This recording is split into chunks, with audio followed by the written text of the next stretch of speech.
2026. I'm Anthea Brady, joined by Vice Chair Bill McGonigal, members Mike Betancourt, Michelle Pryor, and Cara Spiani. And we are back after town meeting. We have a hearing at 7:45, so why don't we start off with our acceptance of donations. I move that we accept with gratitude the donations listed on our agenda. We'll start with one, an EEC stabilization grant of $13,720 for the Recreation Department Kid Connection / RAP EEC child care license for the month of May 2026. All those in favor? Aye. And I move that we accept with gratitude a reimbursement-based grant in the amount of $4,460 from the Department of Conservation and Recreation Bureau of Forestry as part of the Massachusetts Department of Conservation and Recreation Cost Share Reimbursement Program to the Conservation Commission. All those in favor? Aye. Chris, why don't we take your report? Okay. Just a couple things I want to highlight. There's a lot to read. If anyone has any questions, just ask. First, I was very excited to meet Sharada Gopal Krishna. I hope I did an okay job that time. Great conversation. Her last child's in college. She wanted to do some more volunteer work. And in her application, she wrote this: when every member feels genuinely heard, everyone is truly invested in the process, and the work becomes something no single person could have achieved alone. Very engaged in group activities, and she really wanted to do. Well, she was an auditor, but wants to do conservation. So I said, great. so she's going to join the Conservation Commission to fill an empty seat. Unfortunately, the regional legislative advocacy meeting was postponed. Only 4 of the 20 legislators in our region committed to come. Linfield Town Administrator Rob Dolan's working to get a new date. I believe our state rep did confirm, so he was in, but unfortunately a lot of others were not. Just 2 events. The Chamber of Commerce Citizen and Business of the Year event is Wednesday at the Griffin Museum. There are tickets available online if anybody wants to attend that. Congratulations to the winners. And one of them is actually sitting in the back there. Memorial Day is a week from today. The parade kicks off at 9:15. Gather at 9 a.m. in the Common. So anyone's going to take part, gather at 9 a.m. in the Common. The parade ends right over here at the memorial next to town. If anyone has any questions about any of the projects, let me know. So my only question, you had mentioned in one of your earlier emails, Mystic School repair of that annex. So it sounds like there was some good news or some stability. What's the next step on that? So Those 2 classrooms in that wing. yeah, so they're open now, which is great. There has to be a regular inspection roughly every 6 months to make sure that they're working, that it's holding, and that every expectation is that it will. That said, the goal is to have a longer-term fix. So applications are being prepared for both the Capital Budget Committee and the WCCP. So, and those will be in this cycle. And then staying with Mystic, the lease with the tenant? Is that going to be on a So that got a little sidelined by Megas of Town meeting. So that'll be finalized, and you'll have that for approval at your next big meeting. So Okay. But the parameters are basically as we discussed. We're going to add the energy cost in. They'll be adding that to the lease plus the acceleration of the rent. So. Thank you. We have, we'll do public comment, if anyone's here for public comment after the hearing, 7:45. So we have a hearing with Comcast for a grant of location for Lakeview Road.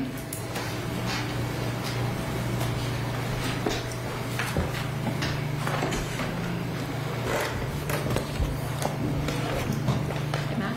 Good evening, Dave Fawelling, Comcast, 9 Forbes Road, Woburn, Massachusetts.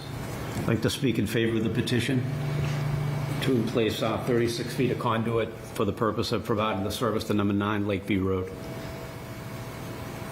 Yeah, engineering really didn't have any comments. You probably recall there was a Eversource grant location maybe a year ago in the same location coming off the same pole, and there's room for additional conduit off of that. And the work is expected to take about a day.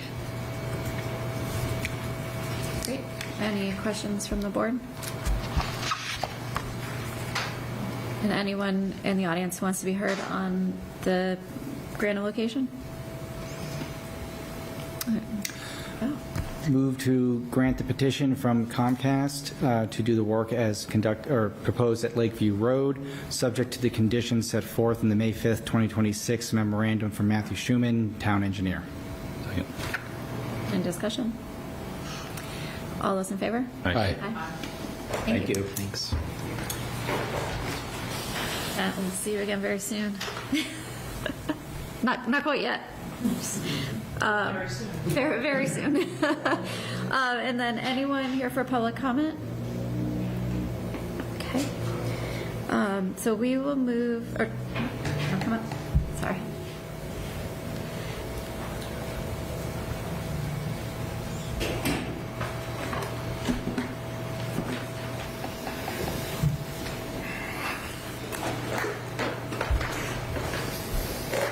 Good morning, good afternoon, good evening.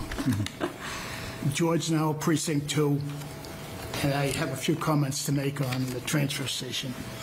Appreciate you all listening. I feel guilty making you hear. Some of the things might be repetitious, but let's give it a shot. So I have 6 comments regarding the state of the town committee and the transfer station funding decisions. State of the Town Committee. Number 1, support the concept. A little disappointed with the overall, some of the assessments that they made and the conclusions they came up with. Transfer station funding. The transfer station is funded entirely by user fees. It was designed that way, and it's really worked out well. When we have these discussions about rates and stuff, it kind of takes away some of the glitter. We're really lucky to have this thing. Other towns would give a lot to have a transfer station that works like ours. Debt service and commercial tonnage. It's been suggested that a lot of residents are not contributing to the debt service because of the fee structure. I would point out that commercial haulers customers contribute towards debt service through their tonnage charges.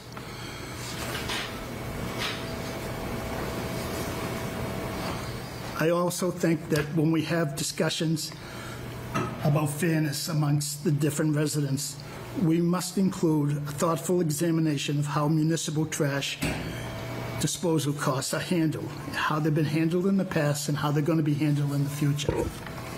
Enterprise fund. We know the transfer station is not an enterprise fund. We sometimes refer to it as a light enterprise fund or an enterprise light.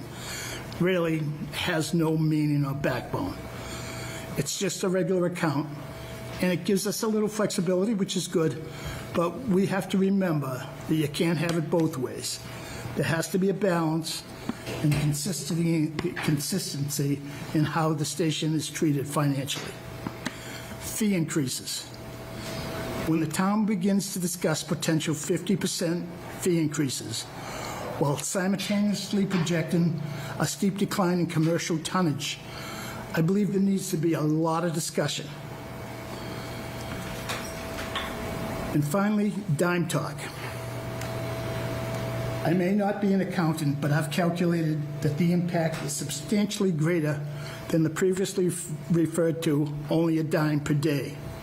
In my dime talk, a 50% increase in tonnage charge would increase my company's fees from approximately $388,000 to $580,000 a year, and an increase of roughly 1.9 million dimes. Or if I paid you in all dimes, it would be 5.8 million dimes. So I'm not whining about the price, but I mean, we've got to keep our eye on the ball here. I get reports from the transfer station. I try to read them. I've spent hours and hours over the last 30 years.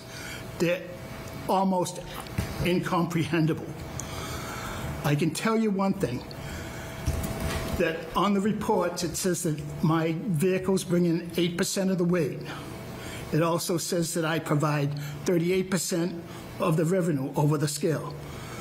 Somehow that doesn't add up to me.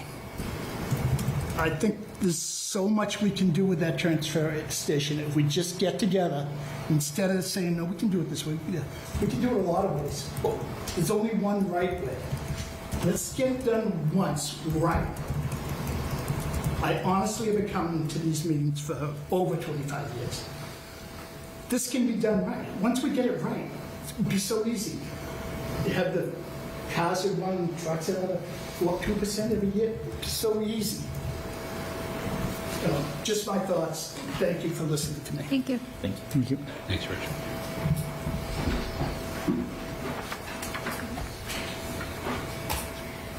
So we will move into our business. We have a couple appointments and reappointments, and we'll start with the Affordable Housing Trust. We have one incumbent for their position on the Affordable Housing Trust, Steve Cagnetta, whose term expires April 30th, 2029. Someone Move that wants we to make a motion. move that just we had him in a appoint. couple weeks ago. Exactly. Move that we appoint Steve Cagnata, reappoint for a term ending April 30th, 2029. Second. Okay. All those in favor? Aye. I have a question. So there's a posting. That's a separate position from this? Okay. Chris Galetta resigned, so that, That's what's posted currently? Yes. I see. Thank you. So there's one, so we just reappointed. so Steve and is there's- his own position, and then Chris, it's a new vacant position. That's the only one, though? Yes. Great, thank you. But that's not, are we keeping the AHT at 8? Because Chris would have been the 8th member, and there is the possibility of having a 9th member. Well, I haven't, no one's discussed that with me, so I guess that's the question to the table, because the AHT must have at least 5, but no more than 9, and it currently operates, it's been operating at 8. And so if we wanted to appoint another person, we could. Good. Can you have a posting up, if we get multiple applicants that we consider quality, speaking to my mic, if we get multiple applicants we want to appoint, is that the time to potentially appoint two? you could do that, but also too is what you have to think about is the end term, so that there's at least equal amount. Right, staggered, yep. Staggered. So I'd have to look at that. Yeah, there's 227, 228, 126, which is now 29, 29. and then 3 other members. So it'd have to be a 29 as well then? Because the other 3 are housing partnerships, select boards, and the town manager, right? Yeah, which don't have terms on them. Okay. So next we have one position on the Board of Appeals. Our Board of Appeals operates with a regular position, with 3 regular positions and 3 associate member positions. And so we have 2 applicants for this position, Harut Gazarian, who is currently an associate member, and Mark Scott, who's applied. So we'll just go in order of on our agenda. So Harut, if you want to come on up, we have both of your applications, and give us a quick, tell us about yourself and why you're interested in this role, and our board may have some questions for you. My pleasure. Good evening. Hello, everyone. My name is Harut Gazarian. I've been on the ZBA as an alternate since 2023. I really enjoy serving. My day job, I work in commercial real estate lending at a bank. I've done that for about 10 years. I've worked in commercial real estate finance for the bulk of my career, about 20 years. And I'm a licensed real estate broker. I've worked on the residential side of that business when I was younger. So I really like real estate. This has been an opportunity for me to give back and volunteer in an area that I think I can add some value just from my knowledge and skill set. I've enjoyed serving on the board. I hope I bring, some balance and some, I guess, a different perspective. I guess when I campaigned for my existing seat, I was the only non-attorney on the board. And I think it's sort of nice to have that balance of attorneys who know the law and understand the bylaw, and then maybe something of a more practical consideration. Not that attorneys aren't very practical. I think they are. So it would be my pleasure to, continue to serve and to graduate to a full voting member position. So that's why I'm here. Questions for her? I'll start. In your time as alternate, have you been involved in any decisions? And how many of those, I guess? Sure. So I have voted several times. I'm sorry I don't have a statistic for you. I would say it's probably 3 to 5? Yeah, I was going to say more than 3, less than 10, something in that range. I've written a lot more decisions than I've voted, I think. I've clerked for David Feigenbaum in a sense, but I was happy to do that. It was a good experience as well, writing the decisions. And I was able to, the Swanton Street 40B, I was able to be in all of those meetings. Obviously, I didn't vote, but I think it was a very sort of collaborative process where alternates were encouraged to, speak their mind and try to help guide the process a little bit too. So I thought that was very good.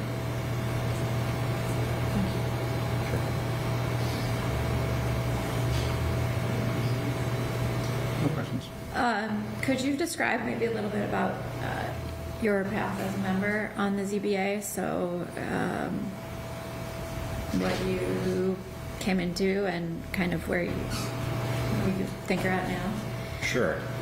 So I think it's interesting. I guess I didn't have too much perspective of how how serving on the board would necessarily go. In my mind, I thought kind of larger scale projects would come before the ZBA. And certainly they do, but I think there are a lot of, just sort of simple residential matters that seem to come before the board. For better or worse, I think it's nice to try to, help our neighbors in our community to sort of achieve whatever their goals are in their home. So it's nice in that regard. I think it's good. And, we have to, I guess, see what the findings are, but the consultants that have been hired to sort of maybe try to streamline some of that process for smaller projects. At this point, I would say I support some of that. I think that would be a good thing. Without joking about it, my first ever meeting as an alternate, I think, went till 11 p.m., which I know is really nothing for you guys, but I was shocked, and I believe the other person who joined with me resigned the next meeting or the meeting after or something like that. So I thought to myself, oh wow, this is, but I've sort of been happy to do it, and the commitment has been very manageable.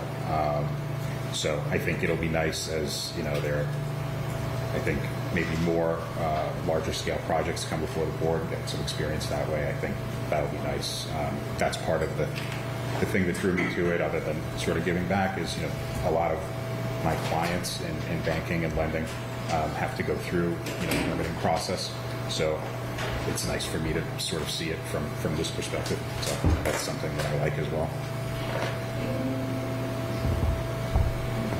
There are no other questions.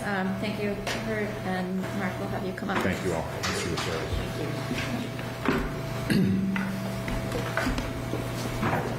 I'm Mark Scott. Good. And so we've been living in Winchester since 2016. And in 2020, I joined the EFPBC and have been serving on that committee, and actually came from the meeting tonight just a little while ago. And as my kids have gotten older, I've found more opportunity to have time to continue to contribute to the town in the ways that I feel like would be useful and helpful. And as a practicing architect with more than 20 years of experience, I think, much like Harut, I bring a different perspective to something like the Board of Appeals. And as an architect who designs high technology, science, and healthcare buildings, I also would not be reporting to the board for projects in town, which also I appreciate not having any conflicts of interest based on the kind of work I'm doing, unless there's some plan in place that I don't know about to put lots of lab space in Winchester. And so I think with that, I'd love to just hear if you have any questions for me, and I would be happy to answer them. Have you watched a lot of ZBA meetings? Do you think you have a good sense of the process, the duration, and all the considerations? Not a lot, some, and I participated in the process through site plan review. As an applicant? As an applicant, so had the opportunity to go through the entire process, including the ZBA portion of the process. And recently have been watching the ZBA meetings, especially interested in the progress on Washington and Swanton, but also to see the joint meeting with the planning board and their efforts as a group with the building department to try to figure out, are there ways that we can change, simplify, streamline the process. And as someone who's been through the application process, and the fact that, as Harut mentioned, a lot of projects are touched by the ZBA in town, like an unusually high percentage of projects through the site plan review process. Having that process be streamlined, efficient, repeatable, and consistent is really, really important for people who just want to do their one-off project and for people who want to do projects over and over again in town. Here's my question that I've asked, I think, every ZBA applicant. Harut's got it before, and I had the pleasure of serving with him on the ZBA, so I know how he answers this. But you're getting it now for the first time. We have a lot of land use boards in this town. Some might say too many. And you've been through the permit process for your own property. So you know that you had to go to the Historical Commission, the Design Review Commission, Concom, 2 or 3 others as well on top of that before you even got to the ZBA. Yes. So acknowledging that, what do you see the role and purpose of the ZBA to be, both in terms into the relation to the town, all those other boards that are involved in land use, and then the actual citizens who are coming to you? And I'm focused mostly on those individual residents, not the 40B projects that are less regular.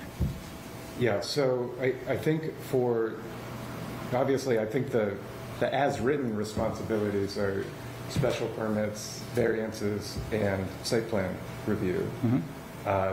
And as you mentioned, special permit, that's sort of its own world of things. I think variances is an important role because it's also sort of a quasi-legal part of responsibility of the Board of Appeals. And then the site plan review, I think, is to have an opportunity with feedback from many other boards and groups to place appropriate conditions on projects if needed to ensure that the end result is effective and appropriate for the homeowner and for the neighborhood and for the town broadly, without, I think, choking off or restricting interest in people continuing to improve their properties or new properties in town.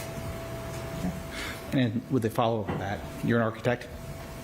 If the design review committee weighed in on a certain permit and they said a certain condition was required or they had no problems with it, on the other hand, but you disagreed with the design review committee, what's the role of the ZBA in those situations? To overrule the other committees when they weigh in, or to ensure maybe that they're being respected and their conditions are being met? I think ideally, to the greatest extent possible, respect the responsibilities of each of the bodies that are reviewing the project. But ultimately, if there is a disagreement, also try to understand what the disagreement is and see if we can come to an agreement about the condition that is acceptable to, for example, the design review committee and the zoning board and the applicant. Those are all my questions. Thank you. Forester Mike? Go ahead, Anthea. Okay. Yeah, I just have one. So thank you for applying, and you know, obviously have a terrific background. I'm curious to what degree, and you can decline to answer this too if you want, because it's a bit of a hypothetical. You know, we've in the last couple of years often taken someone as an alternate and put them in the full-time spot, and then had a great candidate and put that person in the alternate spot. Is that something that you might be interested in an alternate role potentially, if that is the direction the board went, or are you really interested in the full-time spot primarily? That's something I'm open to. So Thank you. Yeah. I don't have any additional questions. I appreciate Bill asks a CBA question of new members. His experience is very helpful there. Thank you, Mark. Thank you all. Thank you. Thank you.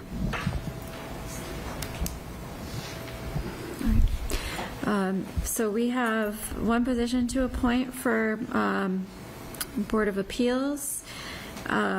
As Paris did just mention, one of the applicants is currently an alternate member. If we do choose to appoint that alternate member, then that seat then becomes an open seat. So just a consideration there, and Patty can walk us through if we need to. We would repost that, and It would be reposted first thing in the morning. okay. So I'll make a comment. Is it open? Yep, open. And I won't make a motion yet because I want to hear what the other board members, think, and maybe somebody else will make a motion. I do think that I think we have two terrifically qualified applicants here. I do think that obviously one candidate brings some very direct experience at ZBA, which is terrific, and commercial real estate experience. I do think the other candidate brings terrific experience in design architecture, which is helpful, but combined with some governmental experience for 6 years in the FPBC. I find the architectural skill set to be very valuable. So that would be my inclination, but I'll leave that out there as kind of a soft comment because we have one alternate who has that skill set presently, and none of the voting members, and I think it is an underrepresented skill set on the ZBA broadly. Can I just pause? Since you've been a member of the ZBA, can you articulate the difference between the two memberships? The regular members have the right to vote on any petition that comes before the board. There are only 3 people who will sit on any petition, and so if the 3 regular members are present, they are the ones voting. The role of the alternates has shifted over time, and depending on who's chair, they have more or less responsibilities. There are times when the alternate members have had nothing to do, that they would show up, and if all regular members are there and no one is conflicted out, they just sit there. There have been chairs who would not even let them pose questions or just participate in the discussion.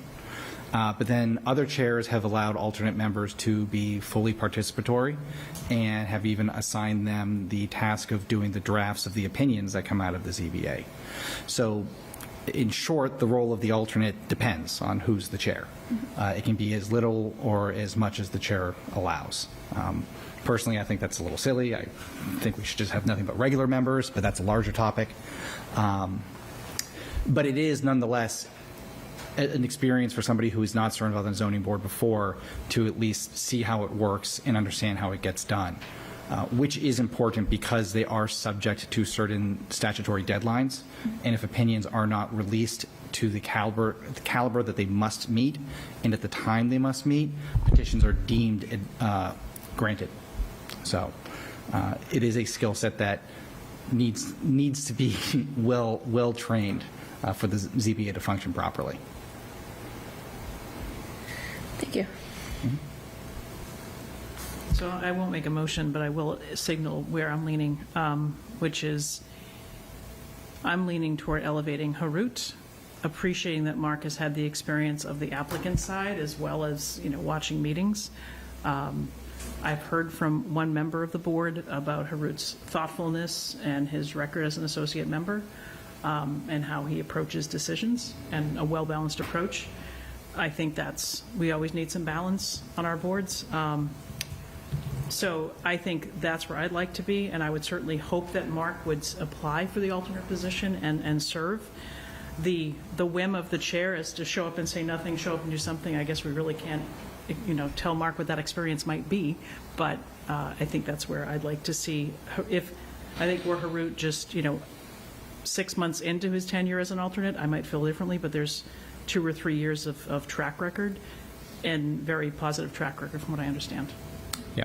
I'll comment that the alternates have been given more and more opportunity to participate, and as Harut mentioned, he has written a number of opinions already, so I think that's invaluable experience, and having had the pleasure of serving with him for a short period of time on the zoning board, I'm happy to follow the plan that you just suggested, Michelle, and so I'll make the motion that we appoint Harut to a regular position and invite Mark to come back as an alternate applicant, and that we deem his application already submitted and his interview already completed for the purpose of having submitted it as a regular applicant.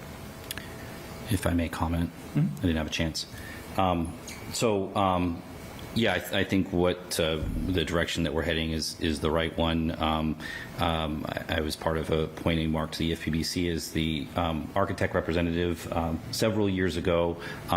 He has been an all-star and would be a great addition to the ZBA. I do feel that having a pathway until we resolve the problem of just having regular members, and as Bill referred to, having a pathway from going from an alternate to a full member makes sense. And I know I've attended a lot of ZBA hearings over the past couple of years, and I like the direction that the ZBA has returned to, as a few of us have mentioned here, of having the alternates really weigh in, and particularly on the large projects. Harut was very involved, Lauren Jonak, some of the other alternates, and so it was an extremely collaborative process, and some of the smaller ones too, and I think Harut had even led a meeting or two that I attended, so that would be my inclination, and of course hoping that Mark takes the opportunity to apply for the alternate position. I think it's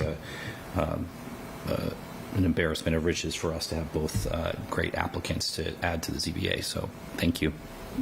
I'll second Bill's motion. Man, you beat me to it. Any other comments on the motion? There's two halves. One is to appoint Harut to the seat, and the other is to deem, assuming he agrees to that, Mark's application and interview as accepted for the alternate. Yep. Sounds good. All right, all those in favor? Aye. Aye. Great. All right, Harut, thank you, and welcome to your time as a full member of the ZBA. And Mark, we do hope you accept our offer there to consider your application submitted for the alternate position. Right. Yeah, absolutely. Yeah. Yes, absolutely. And I think I would have made the same decision. I think that's great, and look forward to being part of this group.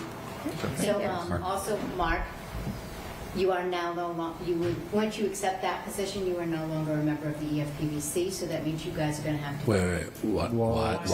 That Board of Appeals, it can't be on other committees. That's right.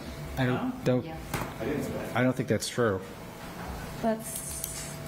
Why don't we, we'll research that and we will get back to you.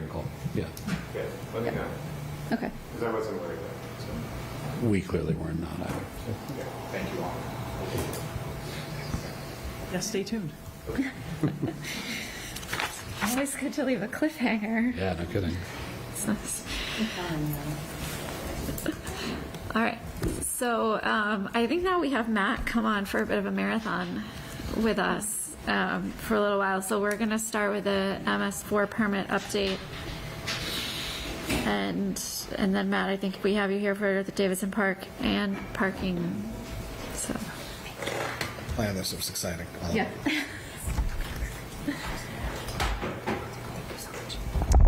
All right, welcome. And we did receive this copy in our packets as well. Well, thank you for having us. You're probably used to us now. We're a little early this year. We usually come in June, but we give an update on our MS4 compliance. I have Jeree Schwartz here from Weston & Sampson. She's been helping us for quite a few years on the program, and I'll just pass it off to her to give you an update, and we can answer any questions you have. Thanks. So yeah, thank you so much for having me here tonight. So just first, for a little bit of a background here, for anyone who may not be familiar with the MS4 permit. So MS4 stands for the Municipal Separate Storm Sewer System, and this permit regulates point source stormwater discharges to waters of the U.S. And this permit's really all about the impact that stormwater runoff getting into the municipal drainage system has on water quality. This permit's been around for a really long time, since 2003. So the permit was actually reissued in, it was a 2016 permit that became effective on July 1st, 2018. It expired in 2022. It's been administratively continued until a new permit comes out. We are currently in permit year 8, which ends on June 30th. EPA did issue a draft permit back in the fall of 2024. And they issued that for public comment. They did close that comment period. My understanding is that EPA is working to address those comments, and the response to comments will be issued by EPA along with the final permit. The date of that final permit does keep shifting a little bit, but the latest I've heard is that it's expected in the fall of 2026. There are these 6 main control measures under this permit. These have been pretty stable for under the 2003 permit and the current permit, with the belief that if certain best management practices are implemented under these control measures, that it will result in an improvement in stormwater quality, water quality, and stormwater runoff quality. So we're going to talk about a few of these tonight. So just kind of going over some of the progress we've had over the last year. And I guess one thing I will say is a lot of the current items that we've been working on are, some of them are all annual requirements. Other things we're trying to, Matt's kind of taken the initiative to kind of move ahead, looking ahead at what's expected under the next permit. So every year we go back to the original stormwater management plan that was developed. It outlines all of the permit requirements, everything the town has done to comply with the permit. And so we update it regarding with, anything that was completed during permit year 8. That document will get posted to the town's website by June 8th and out for public comment probably for at least a 2-week period. So be on the lookout for that. Thinking about some of those minimum control measures, one of the big initiatives has been the illicit discharge detection and elimination requirement. So that looks at non-stormwater discharges that are getting into the drainage system, trying to identify the source of those discharges. And as part of this effort, the town has really been proactive in mapping the entire drainage system. The town has the map in GIS and works annually to make updates. It's still always kind of a work in progress. We've completed catchment investigations of every drainage catchment, investigation of each drainage catchment throughout the town at this point. And really we're just kind of following up on some areas where testing has showed likely sewer input. So showing that there might be, maybe a wastewater source that's getting into the drainage system, and trying to follow up and identify where those sources might be. We do annual training to public works staff and engineering staff on how to identify illicit discharges in the field, so they can hopefully help identify and report that information back. The other control measure I wanted to focus on tonight was pollution prevention and good housekeeping. So one of the requirements relates to catch basin cleaning. So basically, each catch basin sump can be no more than 50% full at any given time to meet the permit requirements. And just report a little bit on the progress over the last year.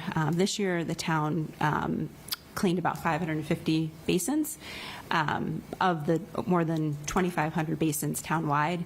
The budget for the last several years has been pretty stable at about $100,000 annually, and that budget's used to clean catch basins and stormwater control measures, so it's treatment structures that the town has in place.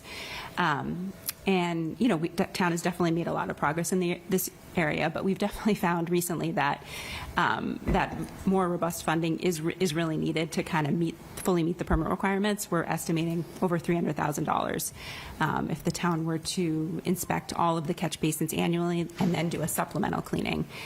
We think that some basins will need to be cleaned more than once per year to meet the permit requirements. The town also has been working to sweep streets twice per year townwide. Talked about the control measures. So some of that $100,000 is going to clean control measures, stormwater treatment structures.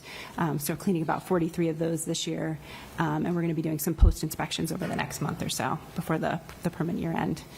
The town also does annual training related to stormwater pollution prevention plans that are in place for selected waste handling facilities in town, most notably the DPW facility and the transfer station, along with quarterly inspections of those facilities. Some of the bigger, cost implications related to compliance surround some of the impairments that the town has for receiving water. So there's phosphorus impairments related to the Mystic River, Wedge Pond, the Aberjona River. The town has developed a town-wide phosphorus source identification report. The town has been working to prioritize stormwater retrofits in those catchments that were determined to have high phosphorus loading. And as we look ahead and think about the draft 2024 permit, one of the things that is going to be a requirement in this new permit is that the town develop a phosphorus control plan for the Mystic River, for the portion, for all of Winchester, basically. And there's a requirement to reduce the phosphorus loading by 20% within 6 years of the permit effective date. So, like I said, Matt's been super proactive in thinking ahead on this and really trying to figure out, you know, what credit the town could currently get for phosphorus removal based on structural controls that the town currently has implemented and maintains annually. And so we've come up with over 100 pounds through existing, you know, structural controls alone. We've looked at the current street sweeping programs, because under this program, the town would get credit for structural and non-structural controls. Those non-structural controls, again, would be like street sweeping, catch basin cleaning, organic waste and leaf litter collection, and we've tried to put numbers to all of those in terms of the anticipated phosphorus reduction. One thing of note here is for the catch basin cleaning, we've estimated 22 pounds per year of phosphorus reduction, but that's assuming that, you know, we meet the permit requirements of having no sump more than 50% full, which the town is not currently meeting. So, you know, if we look at all that, we're trying to approximate how much is left after that for removal, which looks like we're almost close to 190 pounds. And, you know, based on projects that have been implemented, you know, here in Winchester and other communities, we're estimating around 40,000 to 75,000 per pound of phosphorus removal, which kind of leads to a startling total of $8 to $14 million to fully implement that plan. So of phosphorus reduction requirements. So that is, yeah, pretty kind of staggering there. And, you know, we're waiting on this new permit. It'll be interesting to see how, what kind of credit EPA ends up giving for certain, you know, if it stays with what the current permit shows for phosphorus reduction credits for structural and non-structural controls, if there's some enhancement there. On the other side, too, in addition to the phosphorus impairment, the town also had a chloride impairment for the Aberjona River. And so we've been working over the past year to we had a draft chloride reduction plan that's been updated, looking at different, you know, potential source control measures there that could be implemented. And as we kind of look ahead for permit year 9, we've got an annual report due to EPA at the end of September. Every year, EPA requires a report to be filled out that documents compliance measures that have been taken over the past year, you know, to comply with the permit. But, you know, I guess anticipated for year 9, we're going to continue some of our catchment investigation follow-up of those areas with likely sewer input. We're going to continue the inspection and maintenance of all the stormwater control measures and continue with our annual training and inspections that are required under the permit. Also want to be proactive about beginning some more design projects that will lead us to more phosphorus reduction credit, and be proactive about that and thinking about future projects. Also finalize that chloride reduction plan and begin some implementation related to that as well. And of course, as soon as that, you know, new permit is final, we'll be fully evaluating compliance costs upon reissuance and kind of looking at, you know, kind of what lies ahead over the 5-year permit term. And then also, once that permit comes out, the town will need to file a notice of intent to obtain coverage under that new permit. So usually after that permit's released, the town probably will have like 90 days or so to file a notice of intent for coverage. Thank you. Yeah. Thank you. Thank you. Any questions from the board? So can you go back to storm drains, $300,000, and then I want to go up to the phosphorus piece as well? Yep. So can you describe the 315? That's every basin versus Yep. So that 20% of the basins? Is that how that number came? So that number would be to clean every catch basin in Winchester annually at least once, and then a portion of those basins a second time. And I was going to say too, and I should have mentioned this earlier, but I feel like one thing we've been seeing increased a lot is the disposal costs.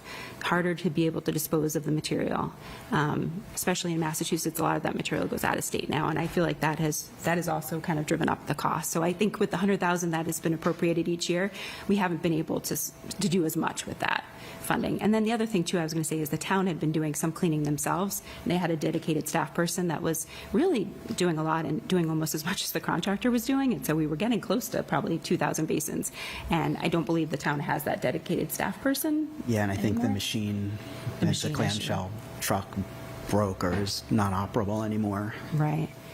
So that 315 assumes that we would only be using a contractor to complete that work. So the staff person doesn't clean it because the truck broke, not because the person's no longer part of the The staff? person, Bob's probably better to answer this, but I know the person did leave, but I was also told that the truck no longer functions.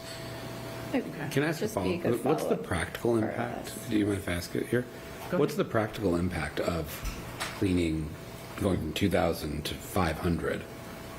Like, we're no longer cleaning 1,500 basins compared to where we were. Yeah. What's the practical impact of that? Water quality? Yeah, flood Flooding. control. Yep, Flood flooding and water control. quality, yeah. That's not good. So, and this is a Chris, maybe Chris, Matt, we do this out of capital every year, right? The MS4 comes out of, I believe, the Water and sewer. So the catch basin cleaning comes out of the enterprise funds. The MS4 compliance, and they do sort of overlap, comes out of retained earnings Okay. from the enterprise So the funds. It's about 1% of your, It's retained earnings in Chapter 1. retained earnings in water and sewer enterprise, but the idea would be, and this is not in the FY27 budget, 315 is not what was just approved last week at town meeting. Correct. That would be the goal. Okay. And then, can you then jump forward to phosphorus?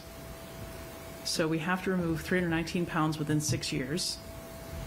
And if we required removal 187 pounds per year, can you help me understand the top bullet and then the second to the last bullet, and how those 187.74 and 319 pounds relate to each other? Yeah, so we take the 319 and we subtract all of the credit that you would get for current measures, or, the structural controls, the 104, and then the street sweeping and the catch basin cleaning and the leaf litter collection. I'm trying to think if we're missing a number there, because those do look a little bit off, but I promise the numbers are right. I may have just missed, I think some of those structural control credits might be missing. I apologize. I can So- look back at that again, now that I look at it closer. So structural controls don't persist?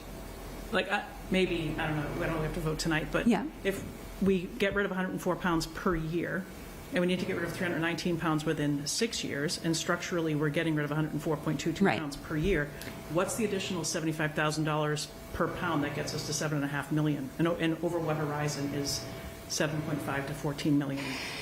So the 104 is for existing structural controls that you have in place. And so the only, I guess, cost considerations there would be, which aren't factored into this equation, is just the continued inspection and maintenance of those control measures.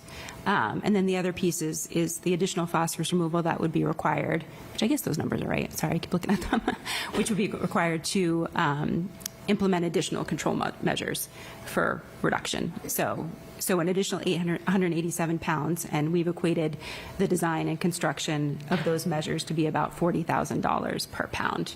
So, yeah, just for example, like West Side Field, we put that huge infiltration system in, and that was mainly for flood control, but it also provides water quality benefits. So that's kind of incorporated into the 104 pounds per year. So what we're saying is 187 pounds more of West Side Field type projects that maybe not necessarily as big or as for flood control, but projects that achieve the removal of 187 pounds per year. So I'm just wondering, how do we, if we have to take 187 pounds per year in addition to what we're structurally doing, we clearly have to remove more than 319 pounds over 6 years. Like, that's 1,000 pounds nearly over 6 years. It's 319 pounds. 87.74 per year. Yeah. Second to last bullet. isn't it? 319 is the 6-year target. You would get to the 6-year target in 2 years at that I pace. think, isn't it that you have 319 to, pounds per your goal year. is to be removing 319 Yeah. pounds a year in year 6. Is that correct? Yeah, to get to that target. That's Yeah. the So right now you can say, The oh, annual. we're removing, 100 and what is it? 120 or 130, 140 around there pounds, which if we add those up. But again, the catch basin cleaning are not quite there yet. So it's implementing those additional structural control measures to kind of get to that target number. And again, like Matt said, ideally if we had some large scale projects, it would make it a little more easier, but space and different other constraints. Thinking about like the infiltration trenches that we reported on last year, I think those generally remove about a quarter to like a third of a pound per infiltration trench. So thinking about the cost of those and how you'd have to replicate that to get to that total number. And without the permit being finalized, it makes it a little bit more difficult to plan, because I know a lot of communities, including Winchester, commented that the 6 years was unrealistic to implement, and we were asking for a longer implementation period, which the Charles River watershed, which has a similar program, had a longer implementation plan or time frame. So, and this kind of went through capital last year, was like, we're planning right now, or we're projecting the worst case scenario, and we're hoping that, there'll be a little bit more leniency when it comes to the implementation. And then the last question, because of course I had them all related to money. What drives the difference between the $40,000 to $75,000 per pound? That's a big swag when it's scaled over 187. So how can you take sort of that volume and throw it in the $40,000 bucket or Right. the $75,000 bucket? Yeah, Which and intervention? I think kind of like we mentioned, if there was more of those larger scale opportunities, you get more for your money versus if we have to implement a lot of small scale. Street sweeping's 3.5 pounds. Yeah, and there's different things that we can do to increase some of those super numbers a little bit. Like they give more credit for different types of sweepers that are maybe more efficient or more frequent sweeping. And so we do try to do a little bit of like a cost benefit analysis, thinking about what really makes sense. So do you make this investment? Is the payoff there? In different equipment. So we can sweep up more. So the catch basin cleaning too, I was going to say, is something that's been, there's been a lot of commentary on that too. I know there's a lot of groups that have been petitioning, acting like the credit under the permit isn't really adequate. They think there's more phosphorus associated with the catch basin materials, and so there should be more credit. So I know there's been some studies ongoing related to that, but again, nothing in place currently. Can I ask sorry, I'll ask one more question that's just spurred. So, we have the streets, the organic waste leaf litter collection for weekly downtown sweeping. We have transfer station where our residents are bringing leaves, and I don't know if, is there any opportunity to kind of include something around Some additional credit leaf around collection there, because people are bringing their leaves to the transfer station and piling it at a leaf compost pile. And that's allowed, at any time, I guess, during the season, any the fall or spring time season. during the year, and then have additional days in, I think, fall and spring for yard cleanups. Yeah. I don't know if that's explicit in the way that's currently laid out. I feel like it's kind of a little strict in how they quantify that measure, but that is a good point. We can certainly, take another look at that. And again, who knows what the new permit will bring if they kind of change how the credits are allotted under that. I know there's been a lot of commentary under this. So, Sorry. Thanks, Anthea. So, and thanks to Michelle for flagging it, because I would have just missed it. I'm alarmed that we're cleaning 20% of our catch basins, and what I'm finding online is that this is the kind of problem that isn't a problem until it rapidly is a problem, which is to say the catch basins fill with leaves and sediment and other things, and then you get a big flooding event one day. And we've spent, I don't know, $100 million, $50 to $100 million as a town getting our stormwater infrastructure to a good spot, and then we're not cleaning our catch basins to take advantage of this massive capex that we've done over 25 years. We're not doing the $300,000 of annual operating to actually let that infrastructure do its job. So this isn't really a question for us. And Samson, Chris, it's a comment for you. I'm looking at the Abrams Group's the analysis they just did on water and sewer. We've committed to option 1, and we have even with the projection that Anthea presented at town meeting, we have 1.8 million of retained earnings. And we don't go on below 1.5 million in the 5-year period we're looking at. So, maybe we don't go to the whole 300,000 immediately, but do we try to get more of these? We're cleaning 500 basins. We should be cleaning 2,500. So do we try to do something more there and put together more of a program that we have the retained earnings? I'd rather spend some of it to do the work to preserve this massive capex that we've done. And I'll also point out, to the extent it's a vehicle mat, the capital plan that was presented that supported the 7% increase that town meeting just approved has 2 vehicles in it. I'm looking at page 5 of the Abrams Group's presentation, they have a water management vehicle for $75,000 and a water and sewer utility vehicle for $120,000. So, I mean, we just asked for this money. I feel like we need to make sure we're using it appropriately. So not a comment for any one person. It's kind of a comment. I mean, it all rolls up to Chris, so I guess for you. But to say, like, we have the funds. Let's make sure we're approaching it the right way. Yeah, we just started the capital conversations for the fall already. So, and I've already tagged Bob and said, hey, what do we really need here? So if we need to invest, VACL's a very expensive piece of equipment. That said, if it pays for itself, or we have to make it pay for itself, then we'll recommend an investment. But what I would say is, I mean, we don't have to do it through the CSF, right? We can do this through retained earnings for the 14% and Chapter 110 and bring it to fall town meeting, 13.5%, bring it to town meeting. And then we have surplus that, and I can't think of a better way to use it than actually maintain the infrastructure we have. And it's the difference, the cost benefit is the difference between paying a consultant, outsourcing, or having the capacity in-house, and whatever that useful life of that vehicle is. Right. And we can charge some of that individual's time to Water and Sewer Enterprise as well, I'm sure. Yes. Yeah. So, anyway. Any additional questions? Thank you for getting our gears turning. Thank you for coming in and presenting, and we'll keep our ears up for an update on if the permit does in fact come. See. Yeah, thank you so much. Thank you. All right. You don't get to leave that. Matt. Getting started. So Davidson Park Stream Restoration Project. Patty's bringing up, we also got a deck for that one, and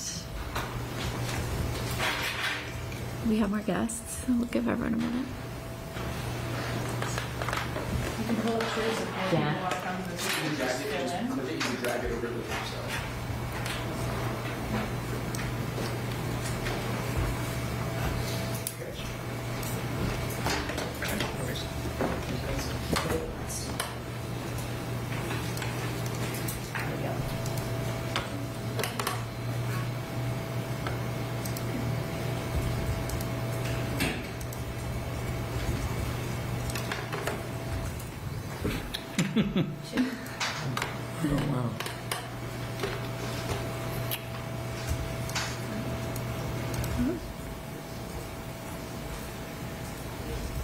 Oh, just hit on resume when it clicks on it.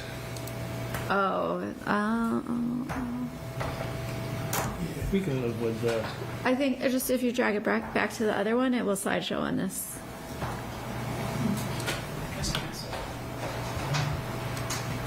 Or it should, given its previous behavior. I think she meant if you. No, yeah, I did it. I just tried it. Didn't work. Oh, okay. We can.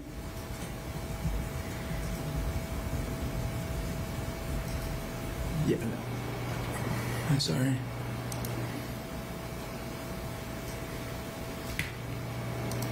We can live with the slide sort of view. Yeah, if we can just, if you want to double click and hide the ribbon, that'll give us a little more real estate on the screen. By pulling this over. If you click up in the ribbon, it should let you hide the ribbon. Maybe right click in there and. Where are we looking at? Go to the far right of the screen. Underneath the orange share button, go down. You'll see a caret pointing down. Oh, thank you. What are we trying to? Oh, right here. Yes. Full screen mode. Hourglass at the bottom, right? Quick access. Unclick. Yeah, hide quick access toolbar. Actually, always show ribbon. All right, Yeah, we're right. Are we trying to make this full screen? just trying to make it bigger. Hourglass. Yeah, the problem is it makes it goes on the It's other going to screen. the other See. screen. It's, Whatever. when WinCam connected, it connects. We'll live. We're good. We can see. We have hard copies or emailed copies. Yeah. We all have screens in front of All us. right. take it away. So again, thank you for having us. I have Neil Price from Horsey Whitten Group and Kat Piedamonte from Mystic River Watershed Association. So they're going to do most of the speaking, but this project has a pretty long history, longer than I've been here, I think, both before and as assistant and here as town engineer. But we're currently working on a slightly scaled down scope in the hopes of seeking up to $500,000 of grant money through the Natural Resources Damages Program that's administered through Mass DEP. So this was kind of taking up or continuing a previous project or concept development that the town did and kind of rehashing it with a reduced scope. And I guess with that, I'll let you guys take it over. So this project began in 2013, and I was here a couple of times in between 2013 and 2016 with prior iterations of this board, discussing what ended up being, we had 3 alternatives. There were 2 that were approved by an earlier version of this board, one of which is shown on that screen, which was a river restoration. The other one was a hybrid that included some open water. Both of those in 2015-ish dollars were in the $2 to $3 million range to complete. As Matt mentioned, we have funding from the Natural Resources Damages Fund, which was secured from the Superfund sites upstream in Woburn for habitat restoration. It's about $500,000, which meant more in 2013 than it does now. So we needed to move forward with a project that was a lot more manageable than those prior iterations.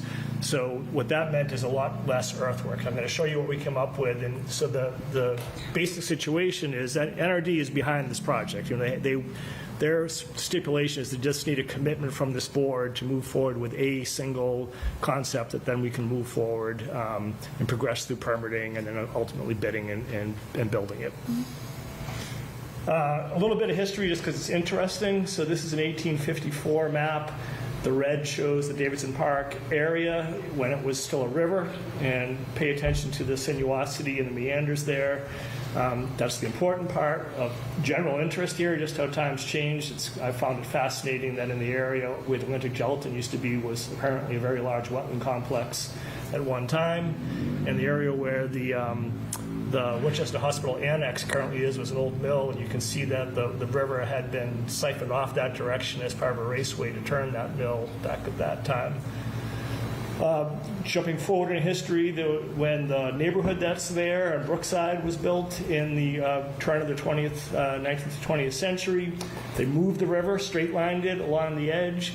And this photo appears to be showing, this was probably taken a little after, I mean, just because they didn't have aerial photos in 1893, this was definitely taken after 1893, the aerial, probably at the beginning of the development of the actual park, which I'll show next.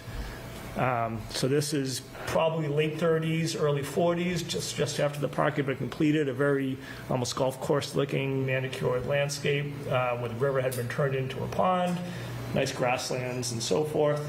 It was dredged at least once in the 70s that we know of, possibly more. That was the last time that we know of this pond being dredged. Since the 70s, sediment in the pond accumulated. These pictures are a couple of years ago, not called present day, but they're a couple of years ago. This is what impoundments, what dammed rivers do. When you dam them, they fill in, the sediment moving down all the time. They don't want to be ponds, they want to be rivers. So this is a natural process. So to favor this reduced earthwork design, which really is about just sort of nudging this existing transformation into a river a little faster than nature is sending it this way, we went out and looked at the site again just 6 months ago or so, and we documented areas where there's currently erosion occurring in red, where there's currently deposition occurring in green, and areas that have been reinforced or armored with either concrete or riprap in blue. And you see some pictures of typical erosion, typical deposition that is occurring there now. So I'm going to jump, this is the 1854 map again and the current map, and I'm just highlighting the circled areas. If you look at how the stream was in 1854 and what the park is turning into now, note that essentially the same meander pattern is redeveloping. So rivers have a memory, and that this river is turning itself back into what it was before the park was created. So the proposed restoration we have to accomplish within this roughly $500,000 that we have available includes 3 components that we'll get into. One of which is my cursor visible? It is. So these things that look like trees, which are root wads, their areas, these are going to be woody debris barriers, and we'll show a picture later, that are situated. So right now you've got this stream developing with good banks here. This area is kind of a mud flat that is in its transition to becoming more of a vegetated wetland, but it's not there yet. So the thinking is that by putting this woody debris in, we can trap some of the flood water that overbanks, hold that sediment in behind, and encourage a little more sedimentation to occur in this area to speed up its process and transition back into a wetland. Same thing going on here to try to train the river to follow this meander. Right now it kind of bisects itself around what's now an island. But again, we're just trying to jumpstart the process, and the same thing here. So these are 3 areas where we would essentially place logs and woody debris to try to train the river and floodplain to do what it wants to do naturally a little faster.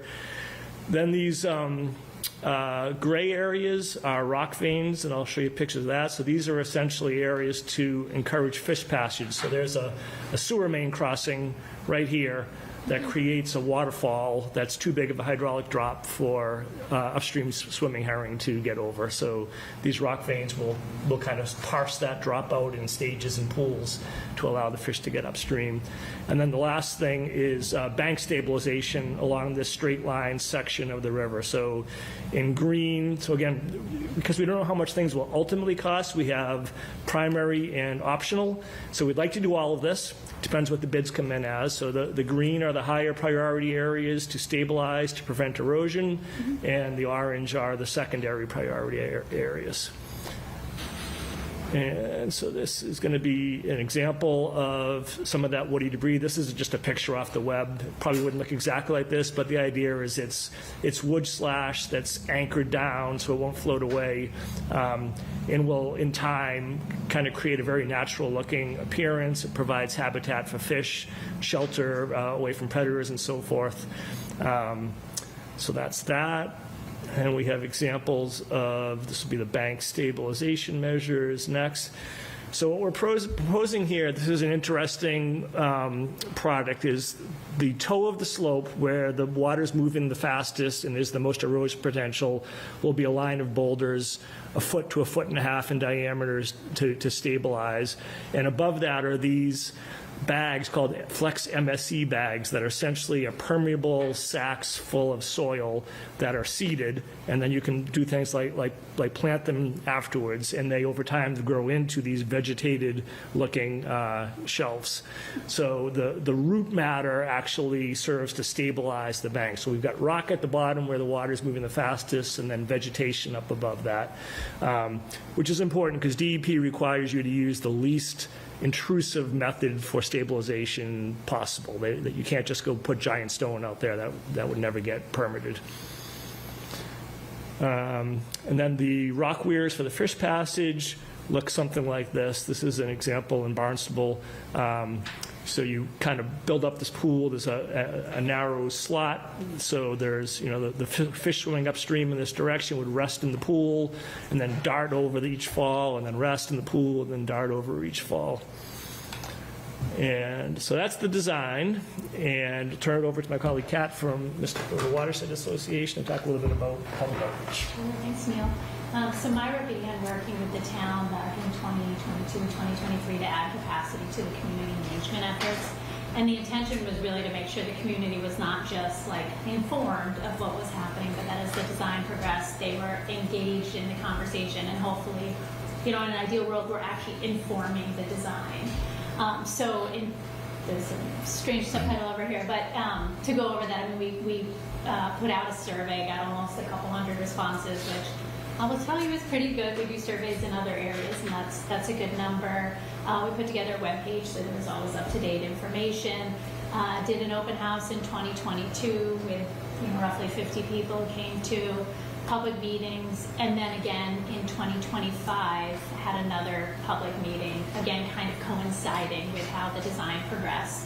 And again with the intention of like having the community, give feedback on like how do you use this space and how would you like to use this space, and sort of trying to layer that over our funding constraints, right? I mean, we have the $500,000 to do a very specific thing. Do I have other? Here we go. Just very quickly, like in terms of what we did hear from people love kind of passive recreation. They like watching the birds, they like walking, they like bringing their kids there. This wasn't a spot to transform into, a park. It was people really did like the fact that it was a natural area, which is ending up aligning pretty well with where this design went. And I'll stop there. Thank you. Thank you. Questions from our board on this one?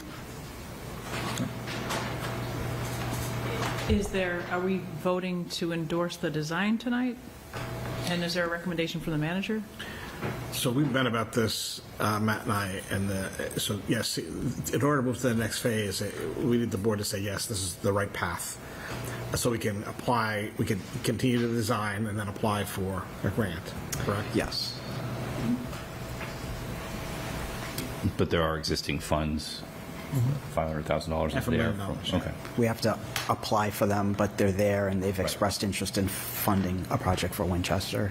And we've actually discussed this scope with them before we got too far. Will we need any ongoing maintenance funds for the project, in the future, or once we get that grant, spend the $500, is it going to give us years of? Yeah, I don't know, Neil. So the project is intended to be more self-sustaining than the current situation is. So the straight line segment of the river where the bike path is eroding currently, and will continue to erode. So this will slow that process. At some point, it'll have to be addressed again. We're not stabilizing the entire length of it, but it's as self-sustaining as any system could be. But it's there's been I know the Conservation Commission is interested in invasive species management. That's not part of this grant or project. So if that's desired, that will need to be funded in some other fashion along the way. So it's just whatever maintenance there is would be the kind of maintenance that would occur anyway, regardless of whether you were to do this or not do this. I was going to say, I certainly, support the plan and moving forward with it. I mean, it's been developing over, the past 10 years or so. It's been a while since we've been working this one. So, and I think originally the funding, the existing funding, this is coming from the Grace litigation. Is that what it came from? So, kind of downstream of that, right? It's great to see it moving forward, and some of the other habitat restoration and things like that are maybe coming in the future. I'd just like to see the different phases of that. I know we haven't identified funding sources yet, but if there's CPA funds or something else that could support that in the future, it'd just be nice to have a sense of how we kind of land some of these objectives in stages.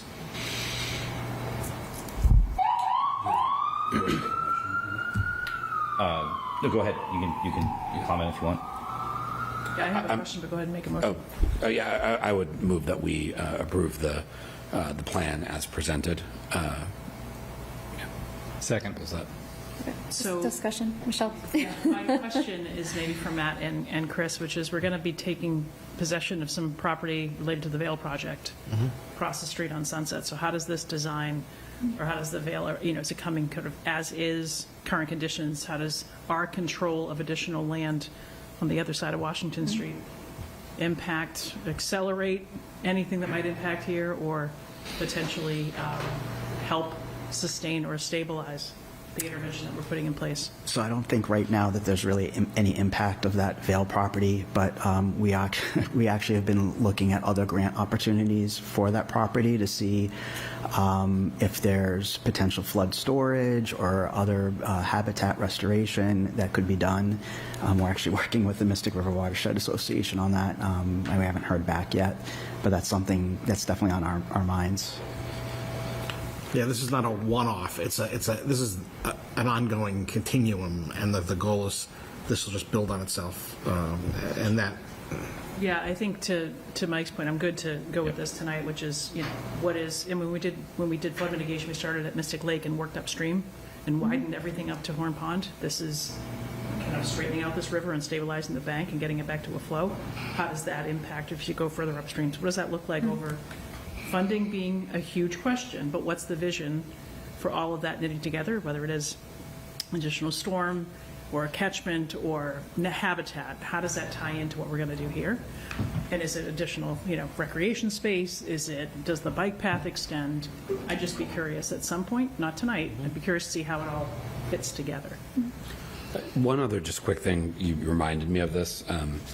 12 days ago, Chris had sent you a note, and to the chair of the Concom as well, about accepting the Vale land. So there's the 16 acres off Sunset Road, which a town meeting member from Precinct 2 had raised with me, and I didn't know the answer to this. I asked a former select board chair, and she had said that she doesn't think it was ever fully accepted by the town, so we should just get that done. And Andy, I think, is CC'd you on the note too.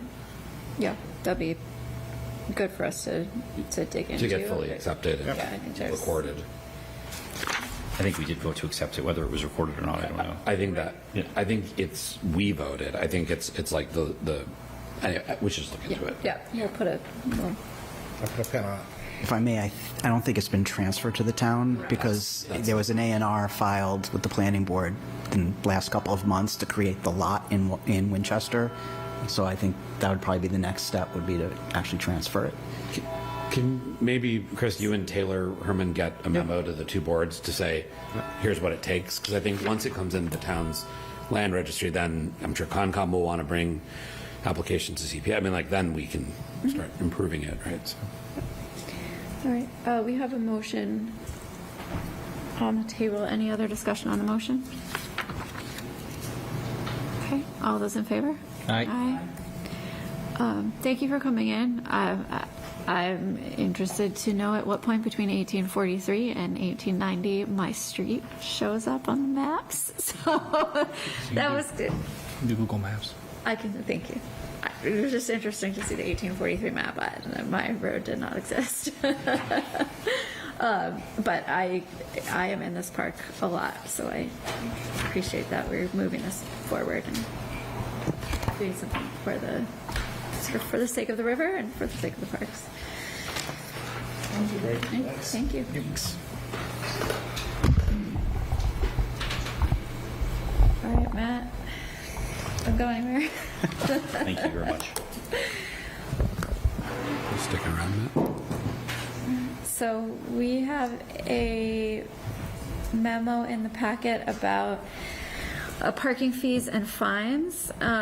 Chris has been working with Matt on reviewing the parking fees and maybe a handful of other initiatives, just looking at our downtown parking. So, Matt, if you want to take it away again. Sure. I don't really have a presentation.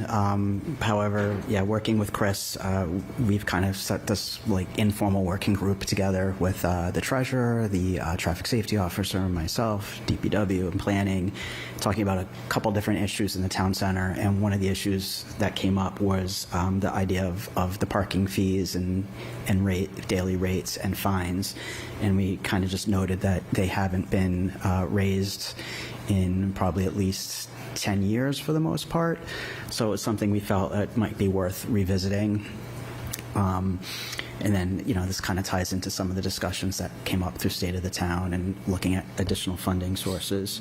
So you're probably aware we have a couple of different programs in the town center. We have a town center employee program, which is for people who are employed in the town center to get parking permits for the municipal lots. Then we have a kind of a resident commuter permit, which is costs more money, but it's for someone who is maybe driving to use the train station. Then we have some pay stations that have hourly rates in the town center, and we also have one at Wedgemere that we share with DCR that has a daily rate cap of $5 a day. And then we do have a very small program for town center residents where they can get a reduced price parking permit if they live in the town center and they don't have access to a driveway. So those are the basic things that we looked at, and we tried to review rates and other communities that are nearby, peer communities, communities that have have their own MBTA parking lot. And other programs. So just breaking it down, I broke it down into the town center employees and town center residents program. That's by far the largest program. We have about 800 town center employees that get permits. The permits, when they were initially rolled out, were free. And then back, I think, around 2016, they started being a $10 administrative fee. So we thought that might be something worth looking at. And we looked at a couple different communities in town, in the area, like I mentioned, and there's definitely some variability, but they certainly were more than the $10 a year that we have had for the past 10 years.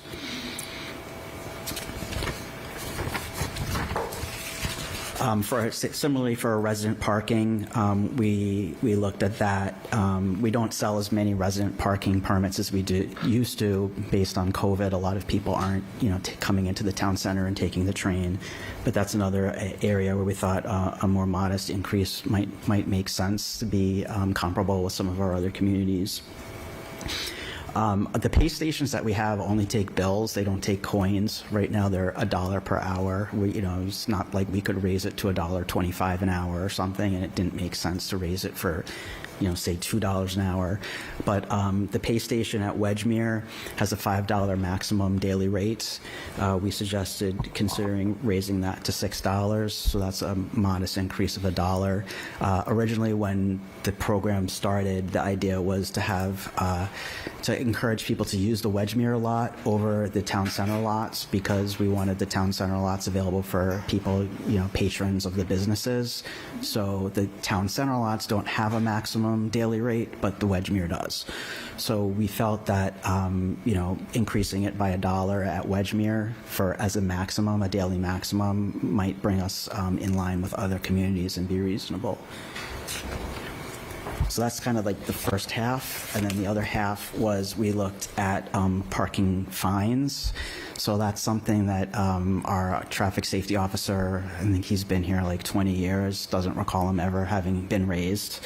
And, I think the thing, certainly his view is that these are meant to be deterrences. They're not meant to be, big money makers for the town. So one thing we did was we looked at other towns' rates, and they are kind of all over the place. But then we also focused us on what are the issues in Winchester, what are the things that are the most common issues for us. And those were meter violations, parking in crosswalks, particularly in the town center, parking 10 feet from hydrants, handicap parking, and fire lanes. So we focused on increasing those fees to be a little bit more of a deterrent. Can we add a U-turns in front of CVS? I was gonna say a premium on the Starbucks crosswalk. U-turns on Main Street. That's a moving violation. So Happens all If you get caught.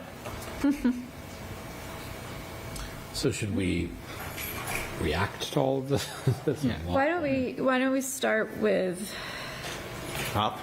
I was gonna say start at the. It would it would be nice to have more of a formal kind of layout of the, to to talk about. It just seems like it's, I don't know, recommendation or something from management. Yeah, so we did, so we do have some The memo recommendations. They're the bottom of each one. Yeah, Yeah. the better of each exercise have recommendations, so it's, So should we react to the recommendation? yes. Yeah, like, for example, Yeah, because there's all the 10 context up bucks front, at the end of each exercise a box, so. So, yeah, if we start at the top, we have the town center employees and the town center going to $50. residents, and that was recommended increasing from $10 a year to $50 a year. So that permit. on the resident one, if we currently sell 60, why would we limit it to 25? So, Oh, no, this is different, right? There's like, between 10 and, this is for, the town center this, we have Different like from two the- different permits. This is a permit for, so the 25 permits, this was something the select board voted in 2016, was sort of like to kind of encourage development downtown, that if a resident didn't have parking, and it's only within the designated limits of the town center, it's not like if you live on the east side or the west side that you're eligible for this. It's only, say, some of the condos. Yeah. Which we're trying to add more downtown. I'm trying to Right. understand why a 25 maximum ceiling and what this gets people. So we're trying to develop more downtown, not Right. just Conference Place, but Fells and other places. Waterfield. Waterfield. So how do we, and it's $50 a year, and then getting on a train, it's $600 a year. So, well, because But I guess if you live downtown, you're just walking to the yeah, train, those people are, It's are currently But we're $10 a doing- year. right, but Yeah. we're doing one parking space per unit, or 1.5, depending. So we, in theory, if we develop the way we hope to, we'll have more residents living downtown. This is an option. Maybe they can rent from their development, but what was the thinking behind 25 as a maximum? I have to be honest, I wasn't part of the conversations. It was 10 years ago. Yeah, since 2016. You're the only one. But we're not even hitting the 25 limit. yeah. Right. Only 10 to 15 are being issued per year. That's true. It's, People probably, I mean, you probably have to fight for the parking too to some degree. You know, again, like before COVID, I think there was maybe more demand downtown, so maybe they wanted to limit it, to limit the use. I think the overall permits that we were issuing in the town center was substantially more than parking spaces available at the time. Okay. Right, it's a lot, by a lot. Right, so it's, there's 800 plus that we're issuing, and there's like 400 spots or something, right? I don't know. Yeah, I don't remember the know the numbers. It number. was a while ago, but I think that was what we were trying to accomplish there by limiting some of them at that point, to make sure that there was enough for staff and there was enough for live parking for people coming, using businesses. But I don't really remember. It was 10 years ago. 10 years ago, yeah. I'm sorry, Michelle, were you saying? I had I a think, question around it too. Well, I guess on the first Aberjona, not the side that's the T's property, but on the left side, we have meters. Do those not have daily limits like Wedgmere does? Those do not have daily limits, so those are $1 per hour. So when the parking plan was originally developed, we wanted to discourage people from using the town center for the train. So they looked at a couple different options, but one option was let's make Wedgmere $5 a day maximum. This way people will hopefully go to Wedgmere rather than parking in the town center. That's not all our parking, right? Correct. The Wedgmere lot, yeah, that's shared with DCR. Right. Question. Yeah. So, I mean, my main questions are on just the philosophy here, because the way we price our town center employees is radically different from our peer communities. So Arlington charges a resident to park, to commute, $600, and they charge a downtown business $600. More modestly, Medford charges $125 for a resident, $125 for a business, and we charge $500 going to $600 potentially for a resident, and then $10 for a business. Well, I mean, their uses are different, right? If you're, But we're the only town that's making that kind of distinction. I mean, Belmont makes some distinction, 720 versus 1,000. So it's a 50% differential, but ours is currently a 50 times differential. I'm not even going to talk about the numbers, because like we are clearly taking a very different perspective from everybody else. I'm just wondering Yeah, why. I think, I think if you're, who else has 2 train stations? We have 2 train stations, right? And so we're trying to incentivize parking at Wedgemere. If you're a casual commuter, if you go take the train twice a week, you're spending $500 a year parking at Wedgemere on days that you need to park there. If you're so I think, it seems like your issue is more with the employee parking. Yeah, Arlington's charging them $50 a month, and we're talking maybe about going to $50 a year. And then we're charging people basically a full commercial. I guess, I don't think you can look at this data and see our approach as just being completely different than the other towns. And I just wonder why. Which one consideration, and I didn't dig into every other community's all the details of their plans, but when the plan was put together, like there was a lot of employees parking in the street parking. So one of the rationales for the low rate was, let's get them off the street parking, stop them from space hopping. So and I don't actually, when the plan was implemented, I think it was like 2013, we didn't even have an employee permit. So we developed. Do all these other towns have meters? Arlington. A bunch of yes, Belmont does. I believe Medford does. Maybe that's the answer. Yeah. Is they've metered. They're getting it every hour. Everywhere else. They have to move. Just be on the train. Because I'm just saying, like, this is, I guess I'm fine with this. This is not a good way to price parking. Like, we are a massive outlier. This is not the way you should price parking. We should be metering the way everybody else is. And then we should be, we're charging our residents $500 going to $600. And we're talking about charging the businesses $10 going to $50. That is, there's a reason we're 1 out of 8 doing it this way. Yeah, I think that was kind of part of my question. I think we're kind of anchoring ourselves to a system that we created a while ago that never really worked, and so we're in very small increments kind of, increasing based on that plan.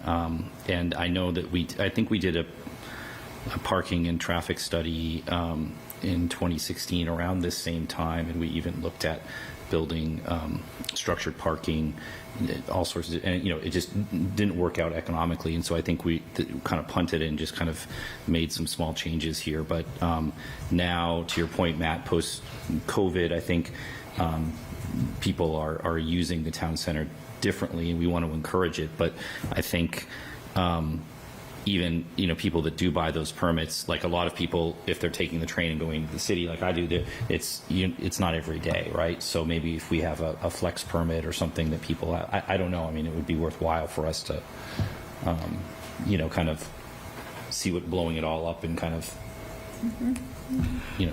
redoing it looks like. Yeah, and to that point, that I don't particularly want to take a $500 number to $600 if we're trying to encourage people to go down into the city on the train, on the residents. I'm more comfortable moving on the commercial rate because I don't see that making a ton of Or sense. move it up 50 for the year, not 100. Move them both up 50. Yeah. So it's clear that there needs to be another rethink. One of the challenges is that with the Waterfield development happening and all that, there's going to be a lot more disruption for a little while. So I think any options here were just kind of a short-term plug to kind of get us a little bit better. You're correct, Paris. Some of these philosophies are a little bit divergent, and I don't have all that history. Besides, I think we need to take a fresh look at it. We've talked about alternative technologies too, pay-by-play and all kinds of things. And I think we want to go down there at some point, not today. I think we have to have a better philosophy for that, particularly as some of these developments get built. And people park differently. I'm guessing that, based on the history here, that people you don't necessarily want to encourage too many people to commute there's some commuter spaces, but downtown is full of business, right? So Wedgmere there's no businesses by Wedgmere in the same way. It's more of a big giant Right. commuter line. Yeah, I think that's kind of the motivation. When we were looking at 2016, we heard a lot from the chamber, who was saying that we don't have, there's not parking spaces for people to come in and either park, in front of retail locations or businesses, right? And so that became a very difficult thing. And then all of those people, whether they be in real estate or retail, were kind of clogging up spaces and hopping spaces for the day. So I don't know, but things have definitely changed. It's worthwhile for us to look at it again. And I think it was. Walker maybe was the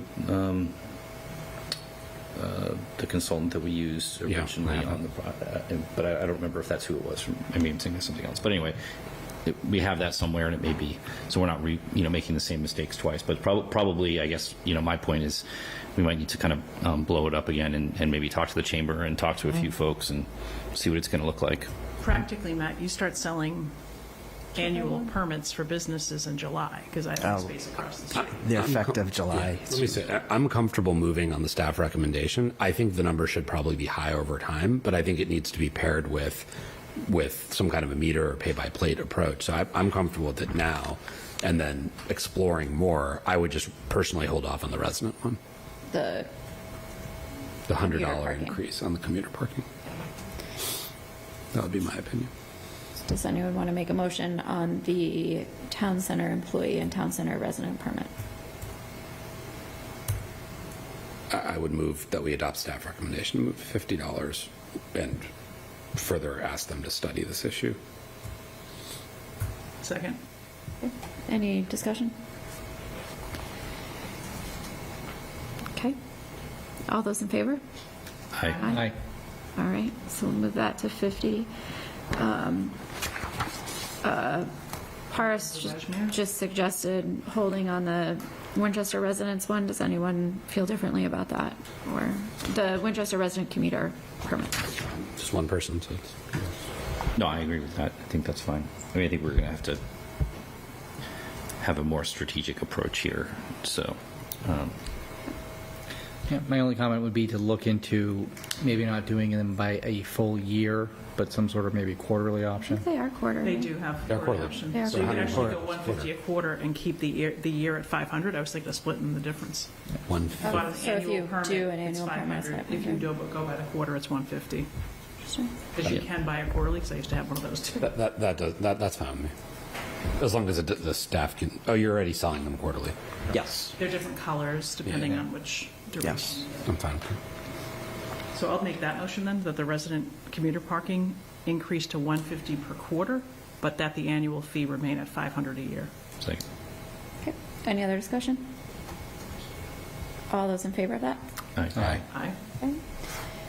Wedgmere.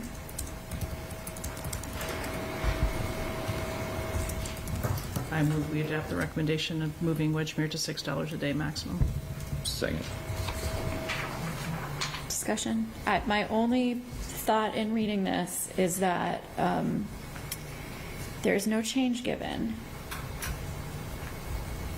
So if True. you make it $6 a day and someone doesn't have a bill and they pay with a 10, We also have pay by phone and But you credit can card pay- options. yeah.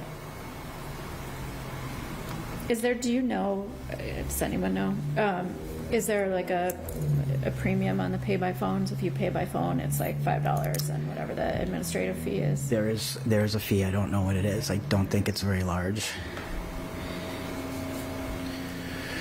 I'm gonna vote no on this one. I think we should encourage transit use.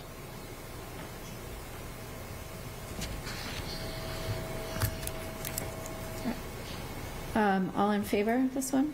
Aye. Aye. No. No? Okay. The recommendation is there are no changes to the structure on other pay stations?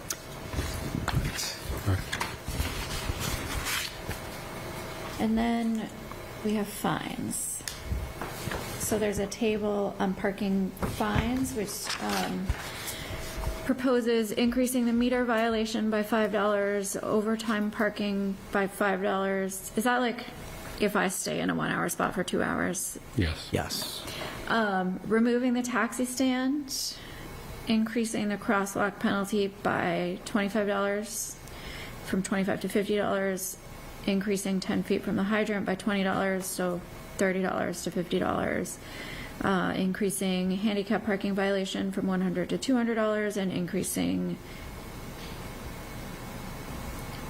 or adding the fire lane violation from 25 Yeah, so to 5. we had discussions about this. I guess there is no fire lane fee right now, so they treat it as like an other violation, so it's currently $25. Where are our fire lanes? There were a couple in the town center that I don't Right in recall front off of the the top of my head. In front of the fire station. Yeah. There's one in front of Lincoln's. There's one and says no parking fire lane unless school parking or something. There's a Usually schools and. Yeah, there's like, one Stop in and front of Shop Lincoln. and stuff, you know. There's not many of them. No. Lexington and Stoneham are at $100. For what? fire lane. Carlin. Table above. What's the, I mean, how much revenue is there? I mean, like, how often does that happen? I mean, It's not revenue, it's safety. no, I understand that, but I'm just saying, how often is this happening?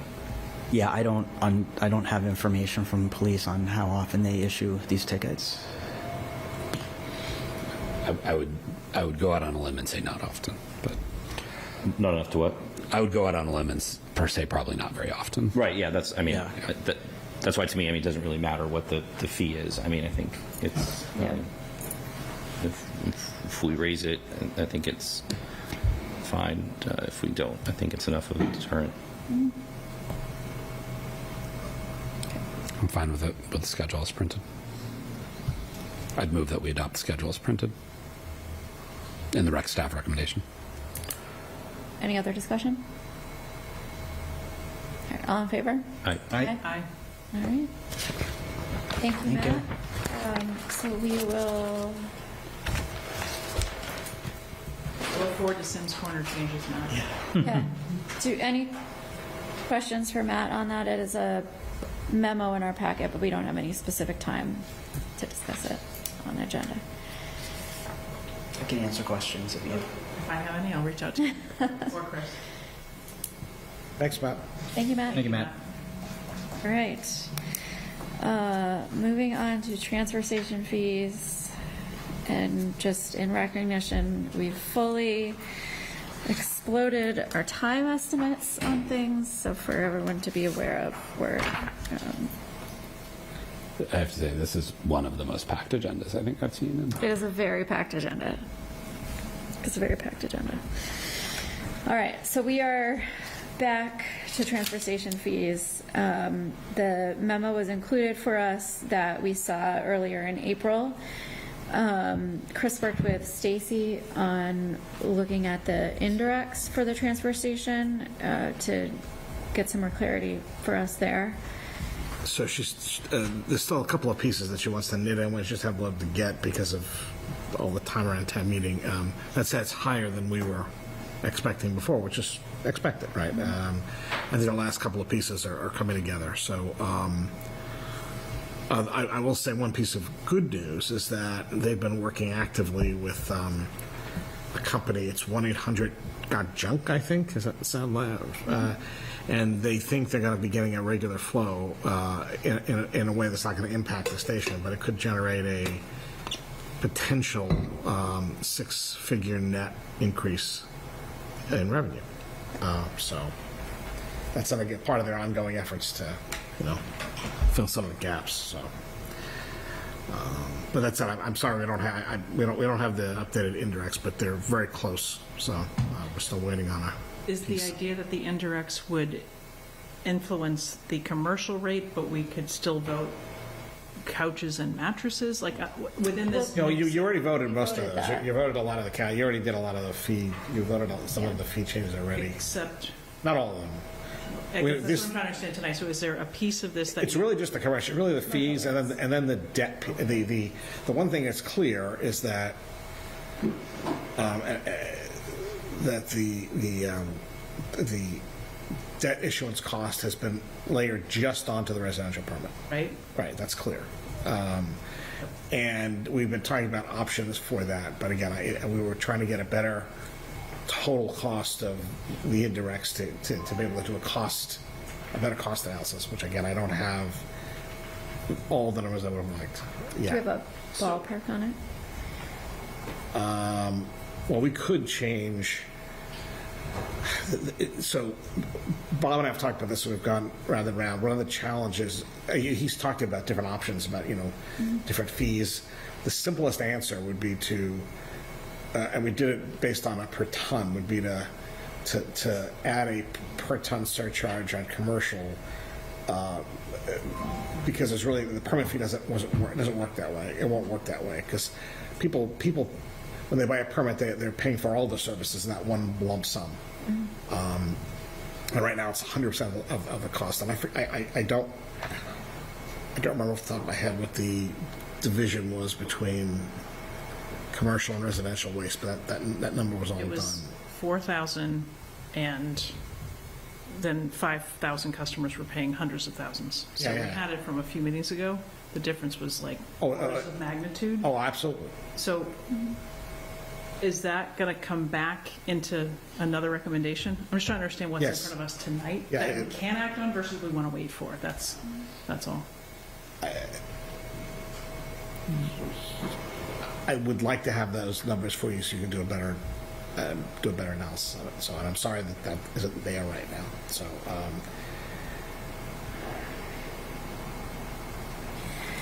So what's outstanding is us discussing the commercial tipping fees. Yes, correct. On here. And we had a proposal from sort of our current fees, a DPW proposal, and a few additional options. We wanted to capture the indirects from Stacy, or in general, capture the indirects and a few other things so that we could understand exactly how transfer station revenues, expenditures, including indirects, sort of balance out. I think I hate to say talked about it ad nauseum, but we've really talked about this a lot. For 83 to maybe 127 to maybe $170,000. Yeah. Yeah, and have kept kicking the can down the road. I know we were kind of waiting on getting those numbers back, so if people need those numbers in front of us to take a vote, we can wait on that reporting. It would be helpful, I think, and just so we can kind of close the loop all, in a couple weeks.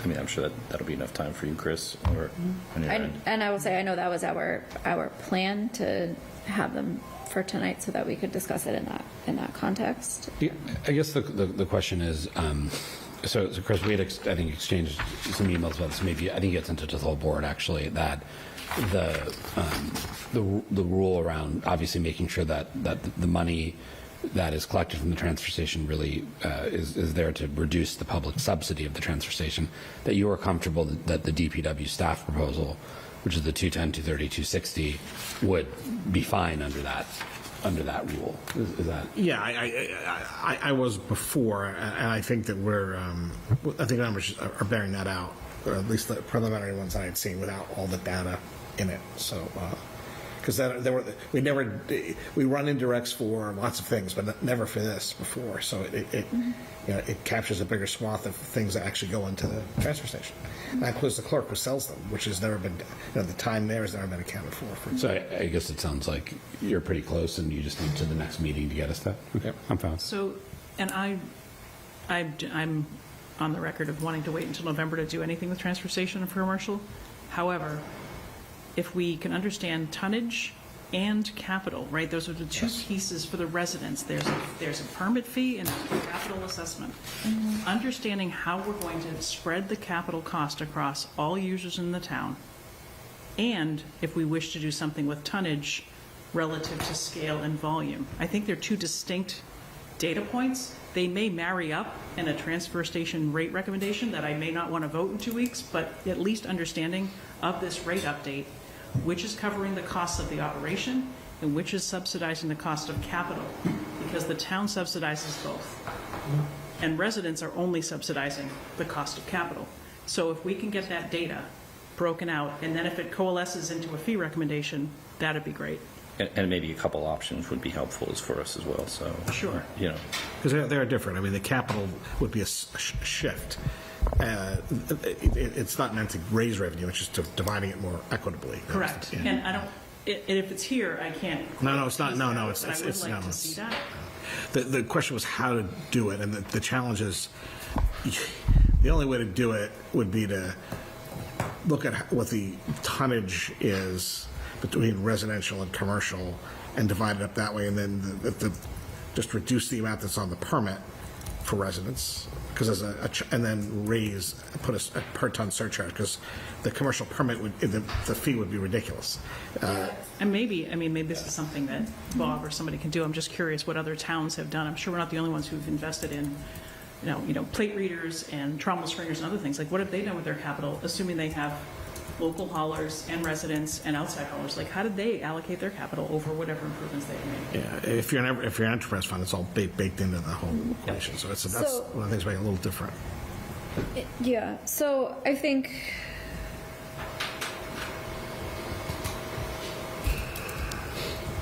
either we ask for a very clear, distinct memo. I think we need a very clear, distinct memo on here's the overall, here's the indirects, here's the tonnage and how it splits out with the capital assessment. But I think there's also Chris's, feedback that within the DPW proposal we're capturing. There's like a margin of safety relative. Yeah. So I'm happy to have this conversation later. My one concern is that our next sort of real public meeting is not for about a month, and that if we were to vote something to go into place on July 1, that's a really short turnaround, about 2 weeks. So if people have... Well, the DPW proposal, which I think Chris told us would be well under what our fully allocated costs are, right? Which is, it's only a 10% roughly increase. I think that's been in our packets for, 6 weeks? So I guess I would personally be comfortable moving on that, because that just closes out this version of it, because we already did, the sale of processed materials, we did change to bulky items, we did the late fees, and then we're taking staff recommendation on number 4, which is the sort of smaller version of the commercial shipping fees, and then we could do the analysis and come back, right? And we've had this now for not 2 months, but certainly more than 1 month. So I would be comfortable with that. And then to Michelle's point, we can continue analysis that's more refined and more detailed to get like the exact right number for November, but at least we have made some progress ahead of July 1st in terms of reducing the public subsidy. It's $83,000, right? It's not a 500. We had committed as a board that we would do 500 and half this year. This is 83. So to me, this would be a fair first step while we continue to analyze. So do you think if we're talking capital fee and spreading it across, we're not going to be adjusting residence permits right now? We would do that in November if we were to do that with a capital fee. So that might be something that That makes sense. Come back to. we come back to. I also think it's fair to say that our costs with fuel and all have gone up. That's a good point. So that's a really good. I mean, diesel's even the price increasing larger than gasoline. So to me, I would just take this. I would call this. We took a small step last year. I would take this a second small step, combined with a bunch of other recommendations, and there's still work to do as we go forward. That would be my view. So I would make the motion to accept staff recommendation, DPW proposal, as shown in the packet.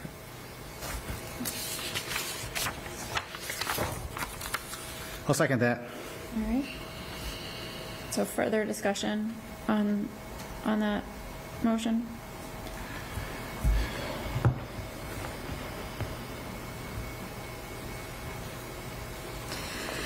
All right, we'll take a vote.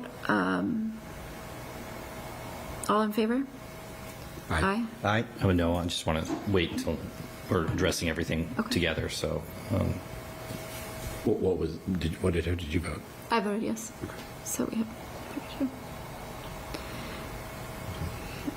We'll Effective July 1? effective July 1, unless there's something different in Well, there was no date. There was no date. No date. So I would say effective July 1. That's what we did with That's the other why ones. Everything else is effective July 1st.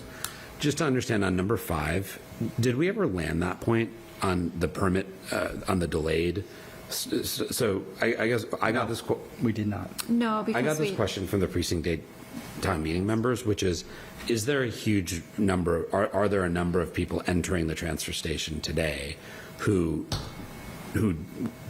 haven't purchased the permit? And are we, it sounds like from this that's not true, that they're being turned away. But it was a question that I got during the town meeting caucus. I will say, as from seeing this going into the transfer station at 2 o'clock on a Saturday and having the line be pretty darn backed up because they have someone sitting at the entrance and they get radioed and they talk to the person who comes in and oftentimes are sort of turning them back. There's pretty active enforcement, is what you're saying. They're doing some enforcement of that, and it seemed like when Bob and Nick were here, the preference would be that there was a late fee policy as well to kind of incentivize people to buy their permit on time so that they don't have to do as much enforcement or deal with people who are not happy that they're being told that they have to leave at 3:30 on Saturday afternoon.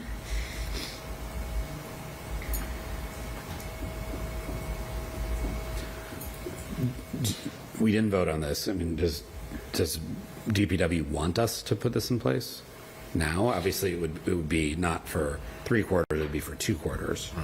Well, I think last time we talked about this, if I remember correctly, it was that this would be something that would go into effect for next year. Yeah. We can move on.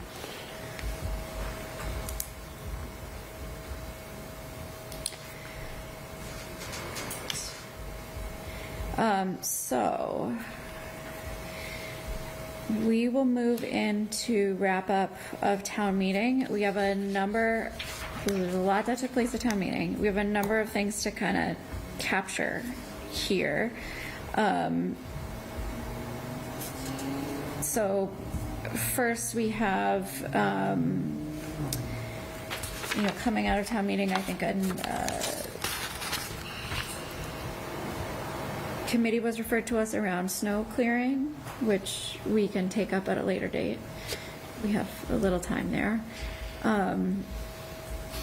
We have 2 memos in the packet related to town meeting.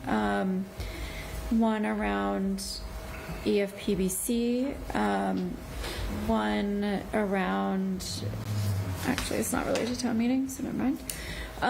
So one memo related to town meeting. I think we overall were fairly successful in the things that we put forward, getting passed by town meeting. Carriage House, notwithstanding, so maybe table that one too for another meeting. But so I just want to see if there's anything else that came out of town meeting that people want to discuss, talk about EFPBC memo as well, or any other hot topics. There's a transfer station data working group, but I think that's really moderator driven appointments. So. Do we need to put the snow shoveling committee together, like, soon? July, August? It was Yeah, referred but- to us, It was referred to us. so we do I whatever we missed want. that night, but I'm not. Yeah, it was referred to us. I Mea think. culpa. I voted against it.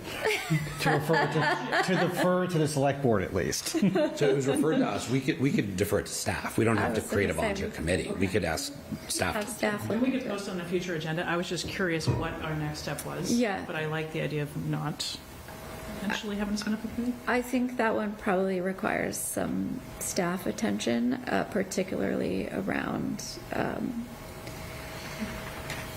enforcement and existing DPW operations with sidewalk clearing. So, but I think we can put that on a lighter agenda. And we didn't assign ourselves to any other committees, right?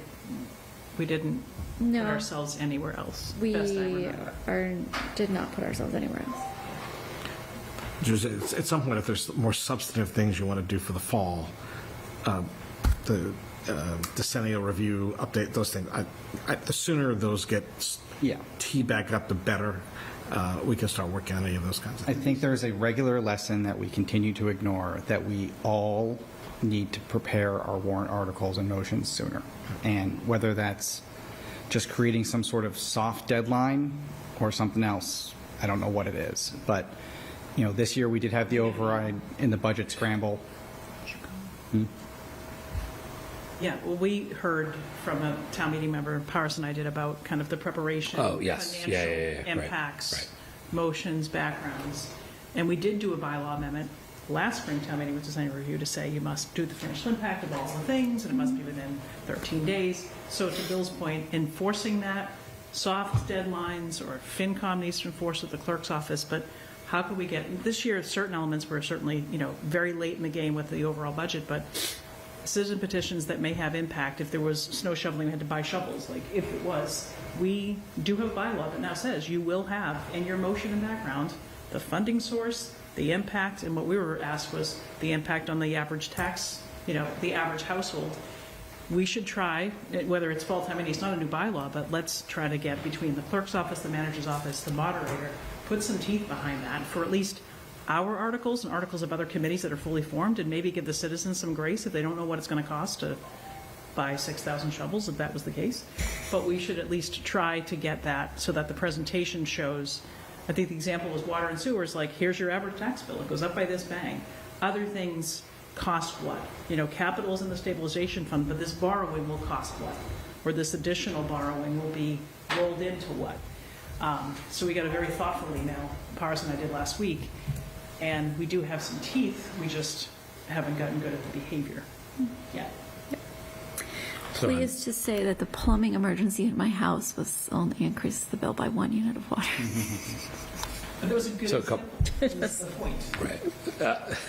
So a couple things. One thing that was in that exchange Michelle and I had with the town meeting member that, I will just repeat for the board to consider, is that in peer communities and our board many years ago, I'm not sure exactly how many, but at least a dozen, used to write kind of a report. It wasn't long. It was maybe 4 or 5 pages, and it would give some additional context on the select board articles, and then it would actually just provide a position on all the key articles. Not literally, we vote a position on every article, but it would give highlights on key articles that from other folks, and it's just a useful document. FinCom does publish a report. It's very late in the game, but I think the report's excellent. And so if we were to combine, those two and send that to town meeting members, I think that's just a very useful thing. So they're not just hearing for the first time what we think and trying to process in real time when Anthea announces it on the floor.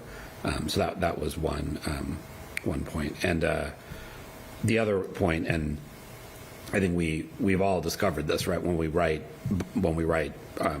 warrant articles and motions, we turn them into Chris and Karis, and then there's other committees we need to talk to and all that. And I think, and maybe Chris, that's an ask for you, is just to lay out, to Bill's point, like a bit of a timeline of like when people should get stuff to you. I know Mary Ellen has expressed a desire to be more involved in vetting bylaws and motions, and I think that's a really good thing because she often has, she is the person who has the ability to research previous bylaws that you may be tweaking, or previous boards and committees or whatever, And then having like a very clear process to say, okay, it goes to Chris, or staff helps develop it, then it goes to the clerk's office and legal for review, and then you have time, for example, to take it to Committee on Government Regulations or socialize it with other affected boards and committees. Having a little more of a tried and true way that we work through our bylaw concepts, I think is a good idea. Sorry, I blocked this out because it was at the start of town meeting, which was ages ago. We do have a Human Rights Commission. Correct, we do. And we will need to post our positions for that and appoint them in June per the new bylaw, assuming You have to- it's all the good Attorney to General's go. office has It has to- to go through the AG? Okay, good. So we It doesn't mean you can start thinking about how you want to do it. And you can start writing the job description. yeah.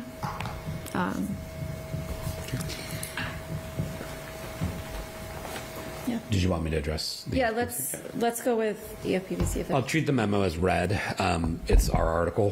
What I wrote here, it's a page and a half, is that we've been on this journey of trying to encourage more collaboration around the planning aspect. I think obviously EFPBC is extraordinarily good at the building piece, and the planning piece I think they're good at too. It's just really the coordination with the school committee, and to a lesser degree, but still some degree with us, given our role to try to get boards and committees to collaborate, the fact that ultimately the select board in 28 or whenever it is going to have to put a Morocco exclusion on the ballot, or is the only body that can, gives us a vested interest in this. And so the idea was simply, we've done a lot to encourage school committee through state of the town and directly to really own its facilities master plan. So to have a discussion with two members of this board, with Chris, with Frank Hackett, and with the chair and vice chairs of both the school committee and the EFPBC. I did send this note to all of those people as a courtesy. Before putting it in the packet, I had also shared it with Frank Hackett, Tim Matthews, and Jane Ardone, and all of them said they're happy to do that kind of a conversation. What it would boil down to is on page 39 of the packet, the second page, defining a regular reporting cadence between those two bodies and to us, articulating where school committee wants to be involved in the Morocco feasibility, where they want to make joint decisions, and then harmonizing timelines would be, the goal of that conversation. And again, I think both the chairs of the bodies welcome it, and I think it would be a good thing for us to facilitate. So I will say that the first time, and maybe the second time I read this, I was like, we're kind of getting into their business. But I think if we are more so the facilitator of this conversation and letting the conversation be had by school committee, EFPBC, superintendent, town manager, and just sort of serving as a facilitator to the conversation versus directing the conversation, I'm comfortable with sort of being that role in this.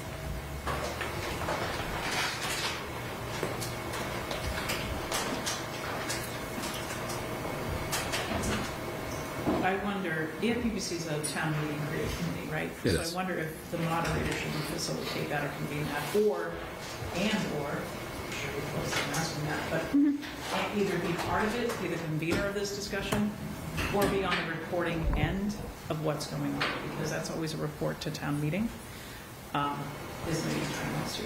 So, I don't, to Anthony's point, I don't know if we need to be in their business, but if we're in a convening capacity, could that also be the moderator, or should we be part of the group?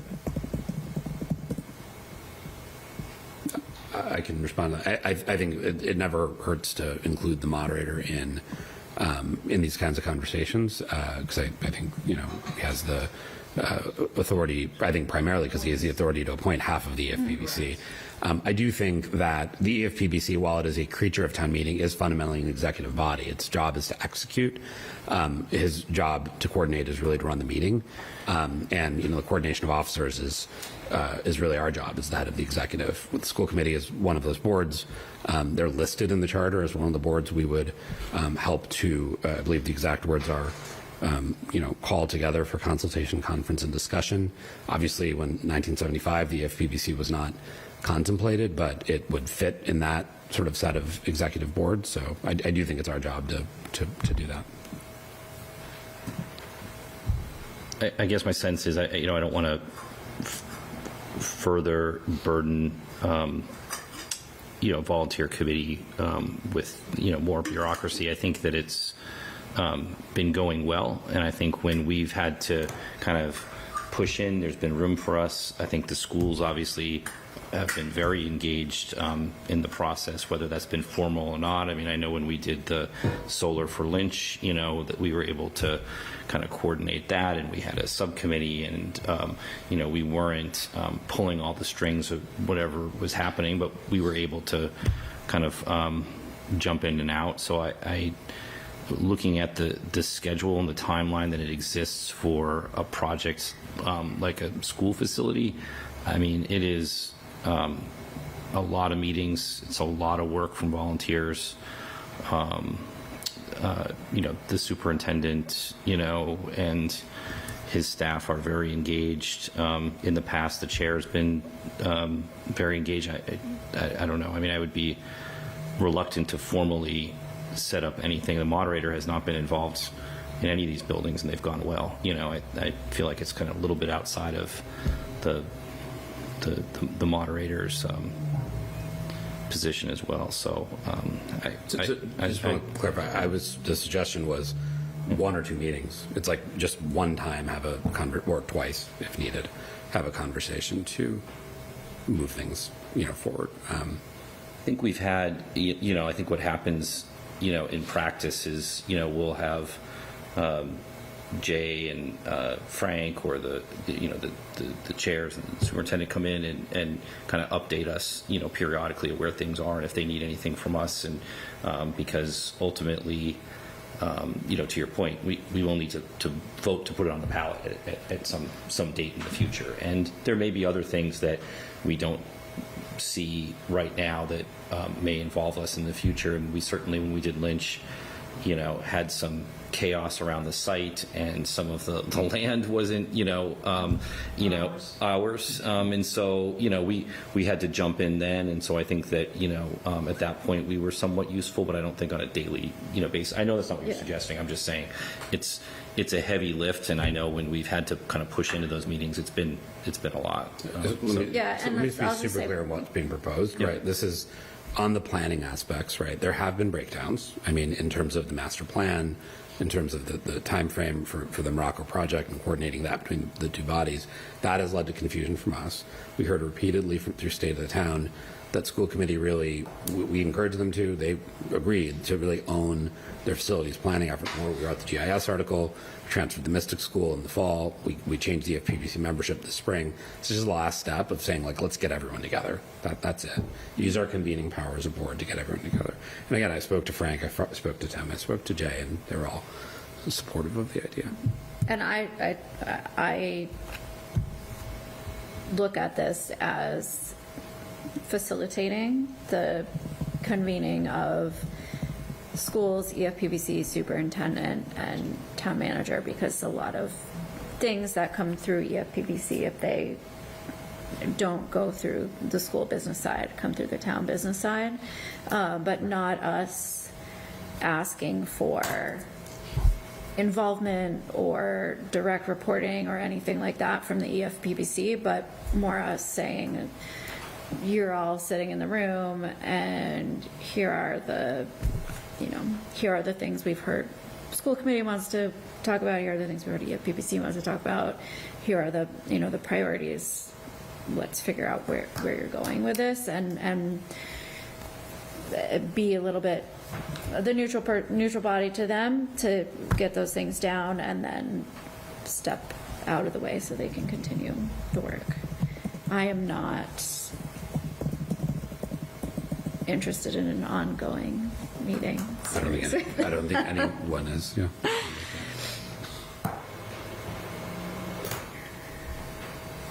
I would move that that the board asks the chair and one individual that she chooses to bring with her. Let's leave it at that.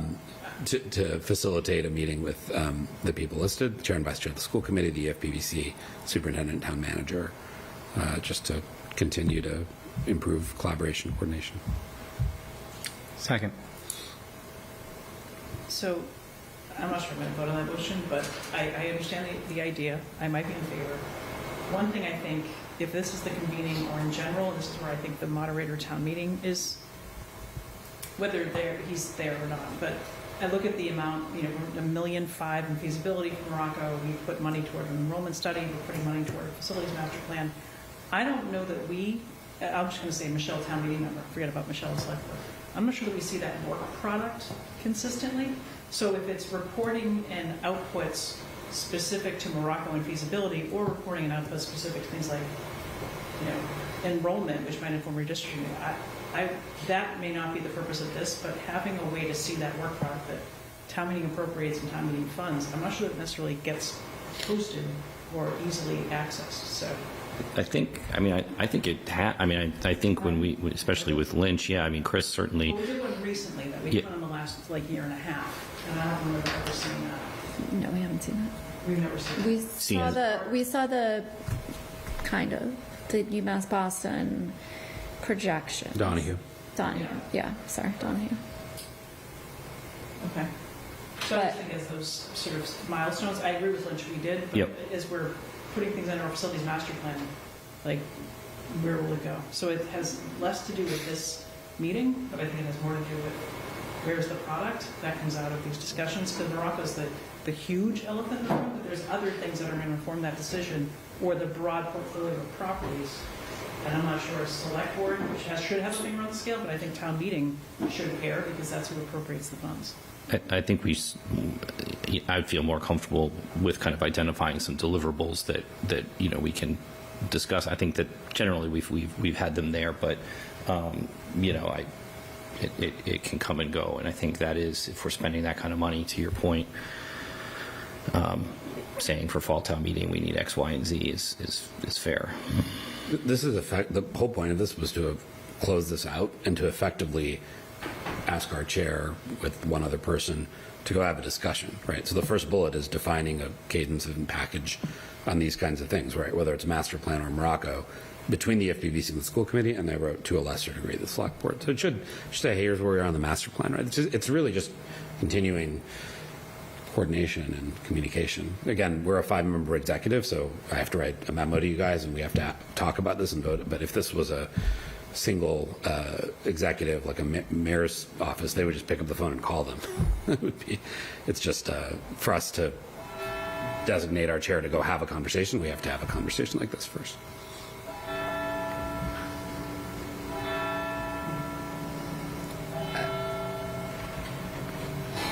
Since it falls on me, as I said, I'm happy to facilitate this. I'm also happy to take Michelle's suggestion that the moderator is a member.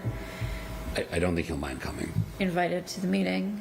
I'm happy to add, if we want to add, town meeting in here. I think this is. Again, I'm interpreting the memo because, as I said, the first few times I read it, I was like,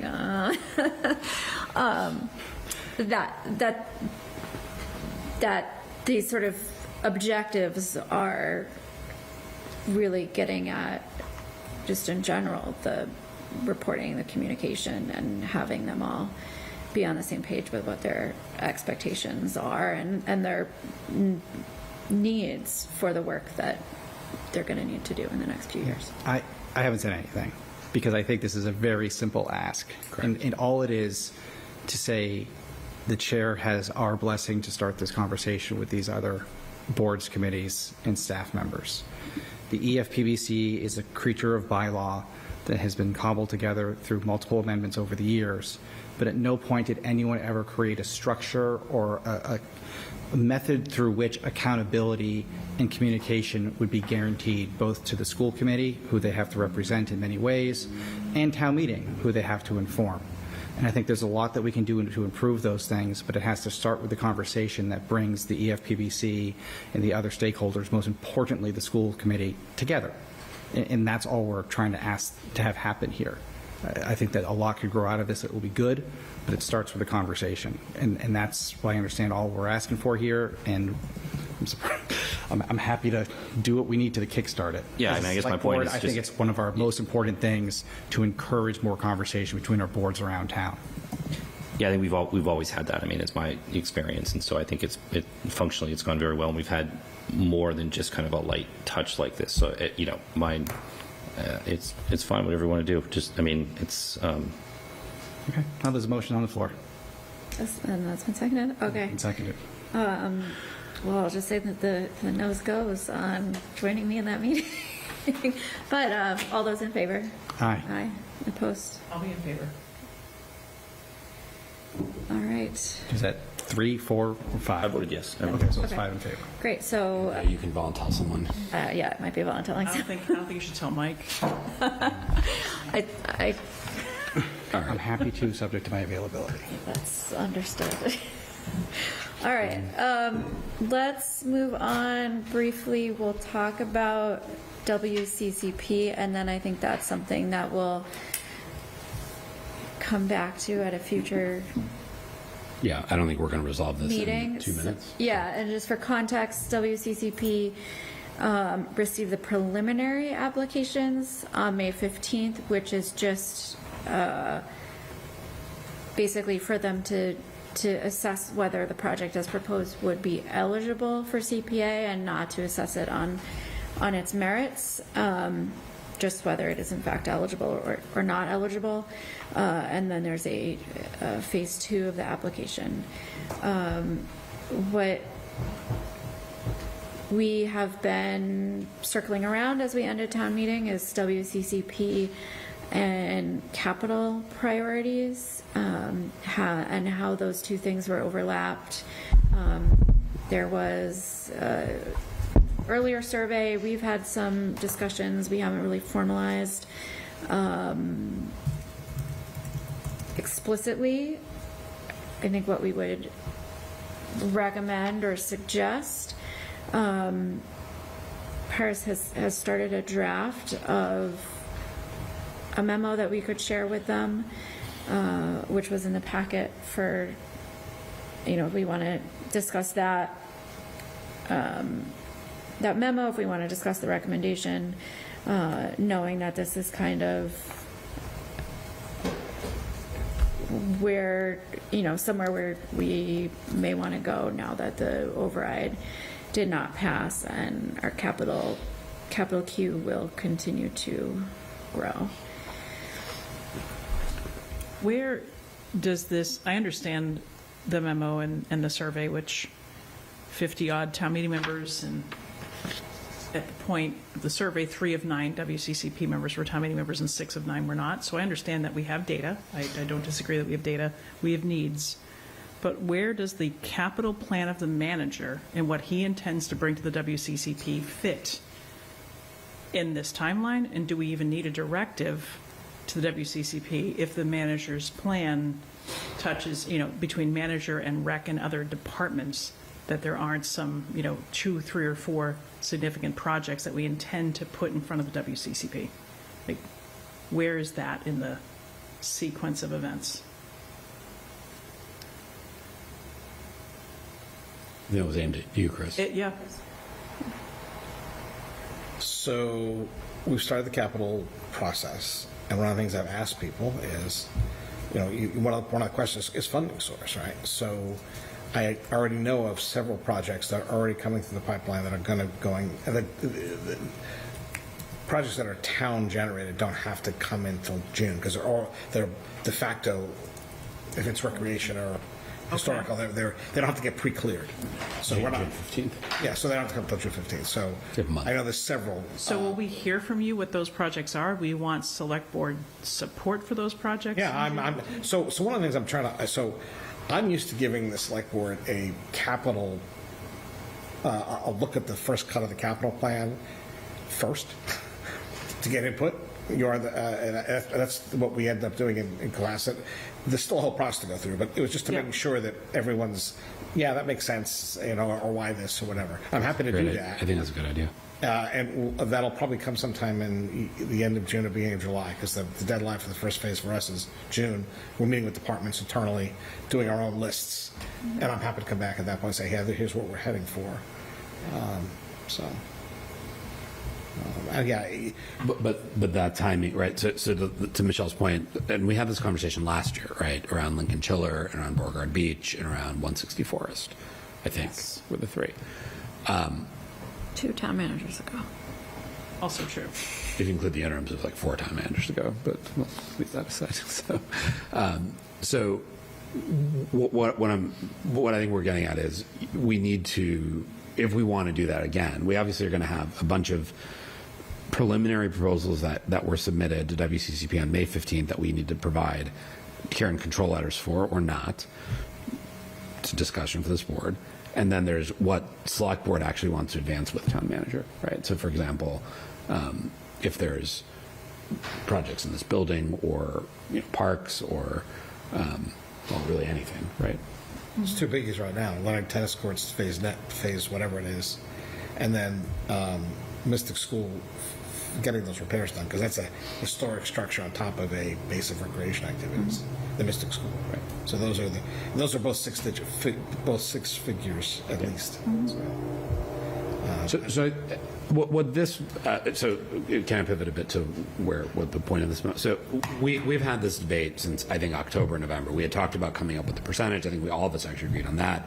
We've had different views, and I know we have a very widespread on this board of what level and how much we promised, and in terms of capital coordination.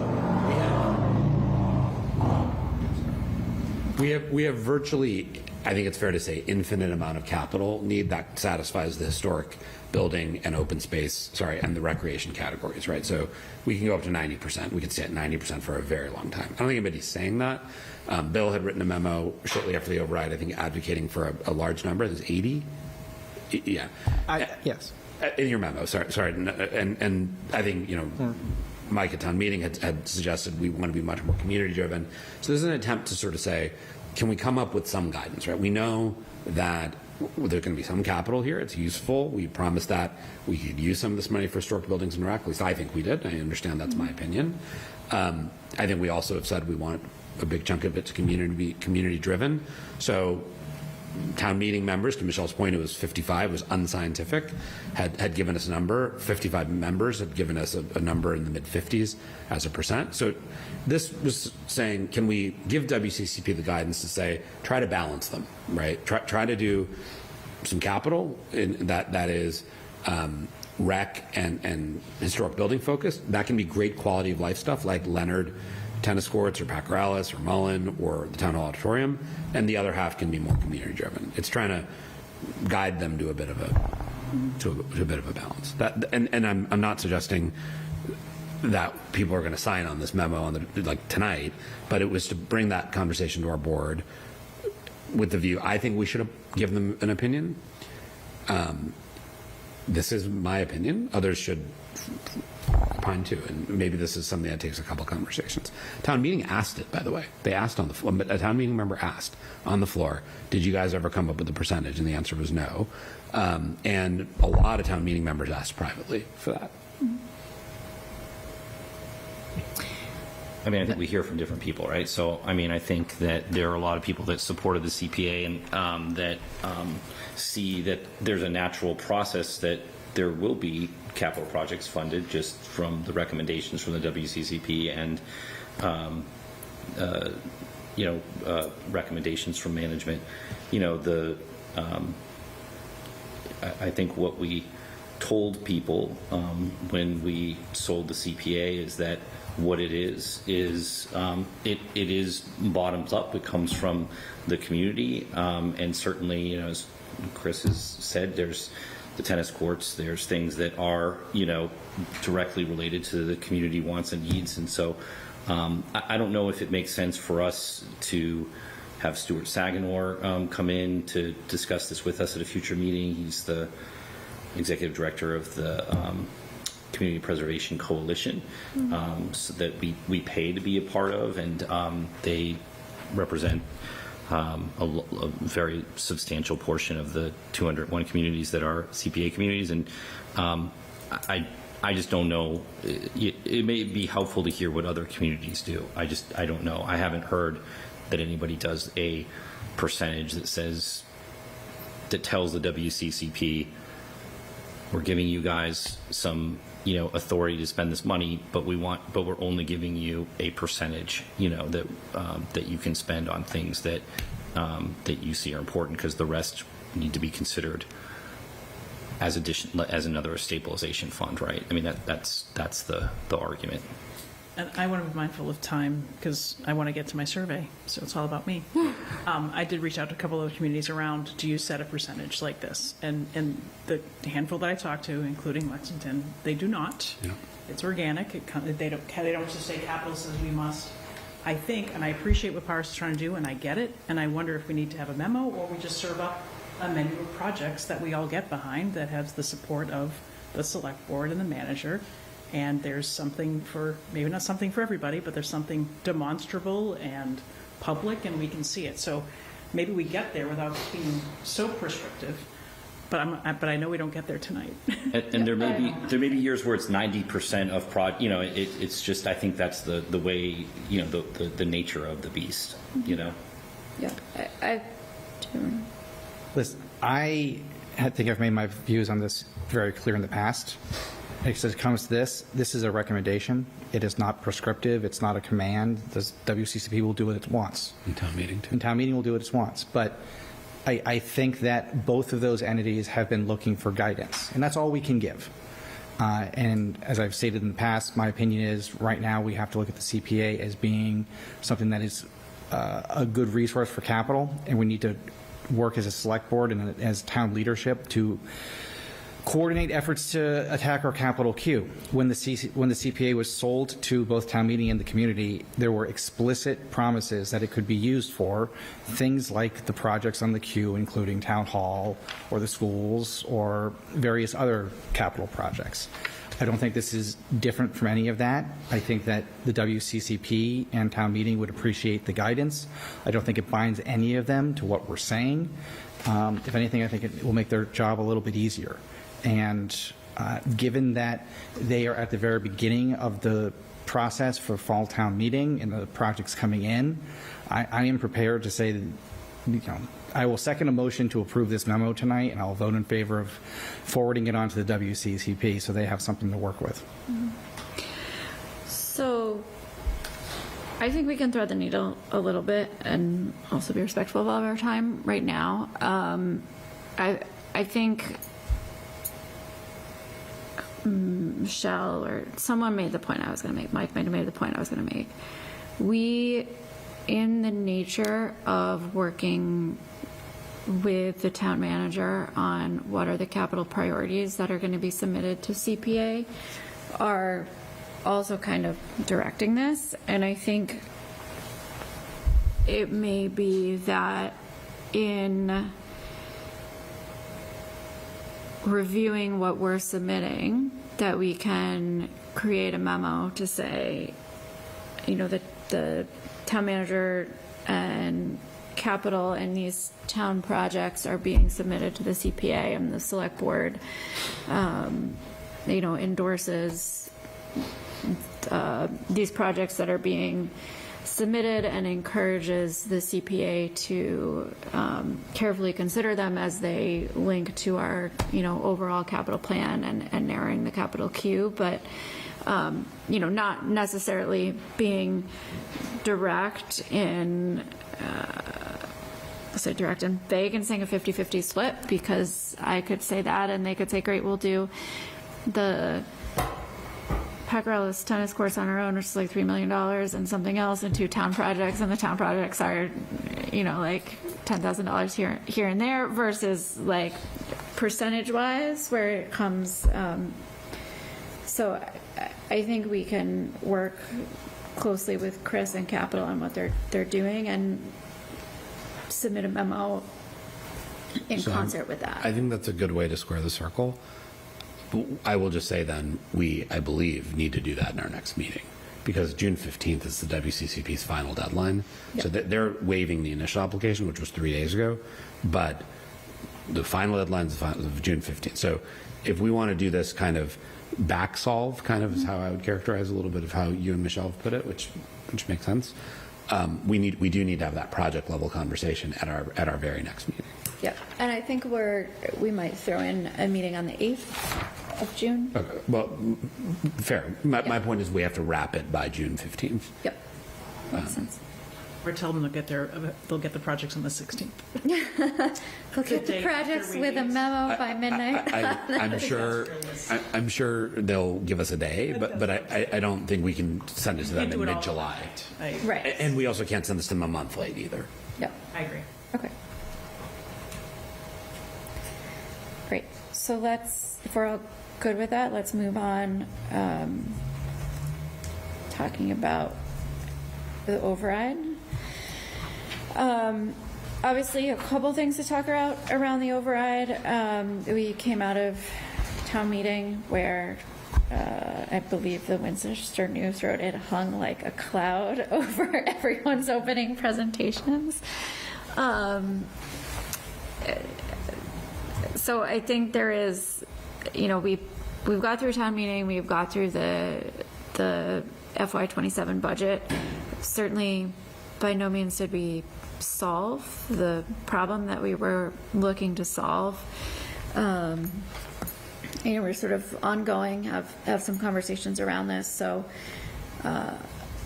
something to consider on, I believe there's a memo from Mary Ellen in our packet. There was an updated memo from Mary Ellen on time frame and how we need to look at if we're going to do put a ballot question on in November with the presidential,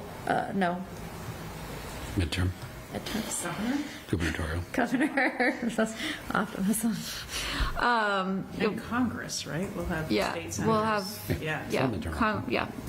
so midterms, governor's election.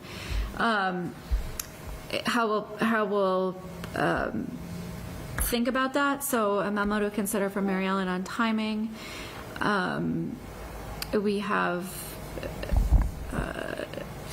sort of survey suggestions from Michelle, which we can talk about, and then just also to kind of get the overall sense, of coming back around to putting a November question on, because we've put some levers in place, we've done some things in town meeting, but by no means have we solved the challenges that are facing the budget, and that will continue to hit our budget, particularly with health insurance costs.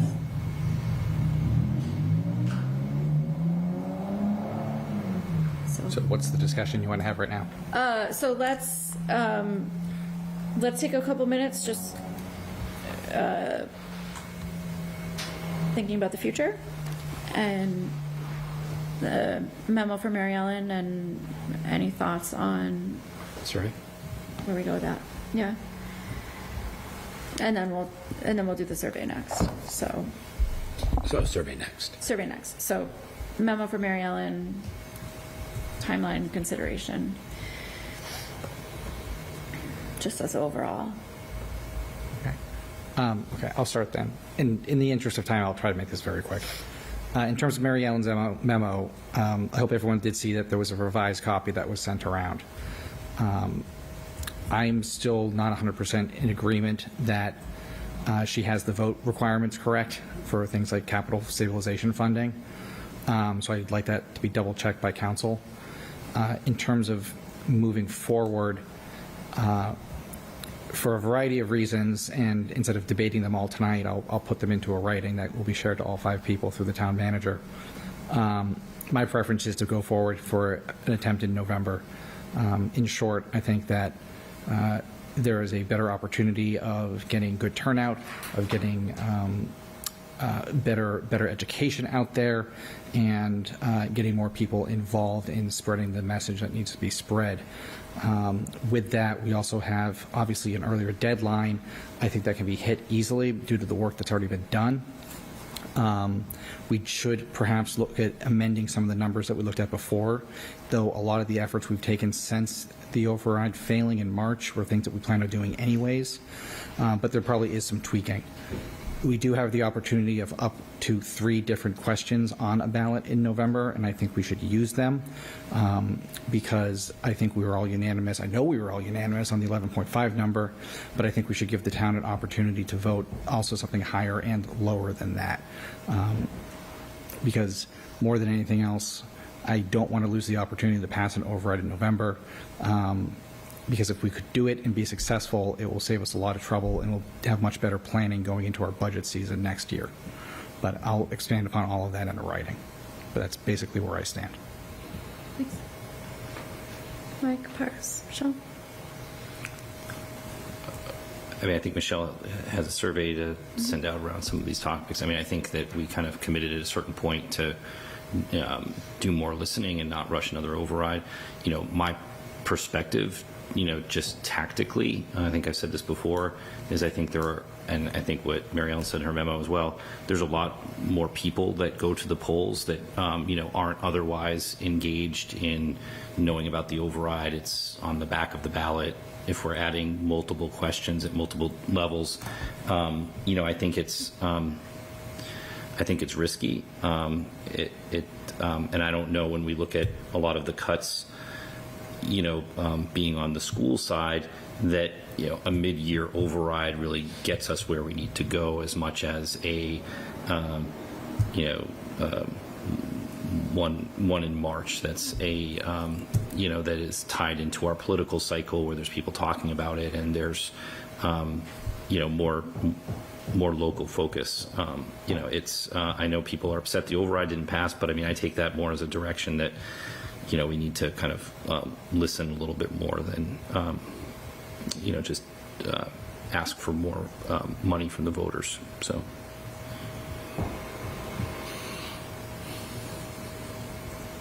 Go ahead. No.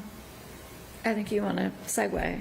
I anticipate that you want to segue, so Yes. Paris is... I have no substantive comments this evening. I think that some of the thresholds, just a technical clarification would be helpful. The date of August 5th would be, you know, make sure that's pinned and confirmed with the Secretary of State. I think that, you know, beyond that, I'll just listen to what all of you have to say, and, you know, we can discuss November or March, and I'm sure I'll have an opinion in due course. I would say, and I'll make this comment now so I don't have to come back around and make the comment on Michelle's sample questionnaire, which I thought was, you know, broadly excellent. I only have one comment on it, which is question 3, which is a question even I had to read multiple times to understand it. If we could simplify that a bit and add, if we're going to do multiple options, again, put aside timing, if we're going to do multiple options, that is something voters are aware of because they saw it in Melrose and Stoneham. And so I think we should ask that question of the voters. Would they like to see multiple options? Sure.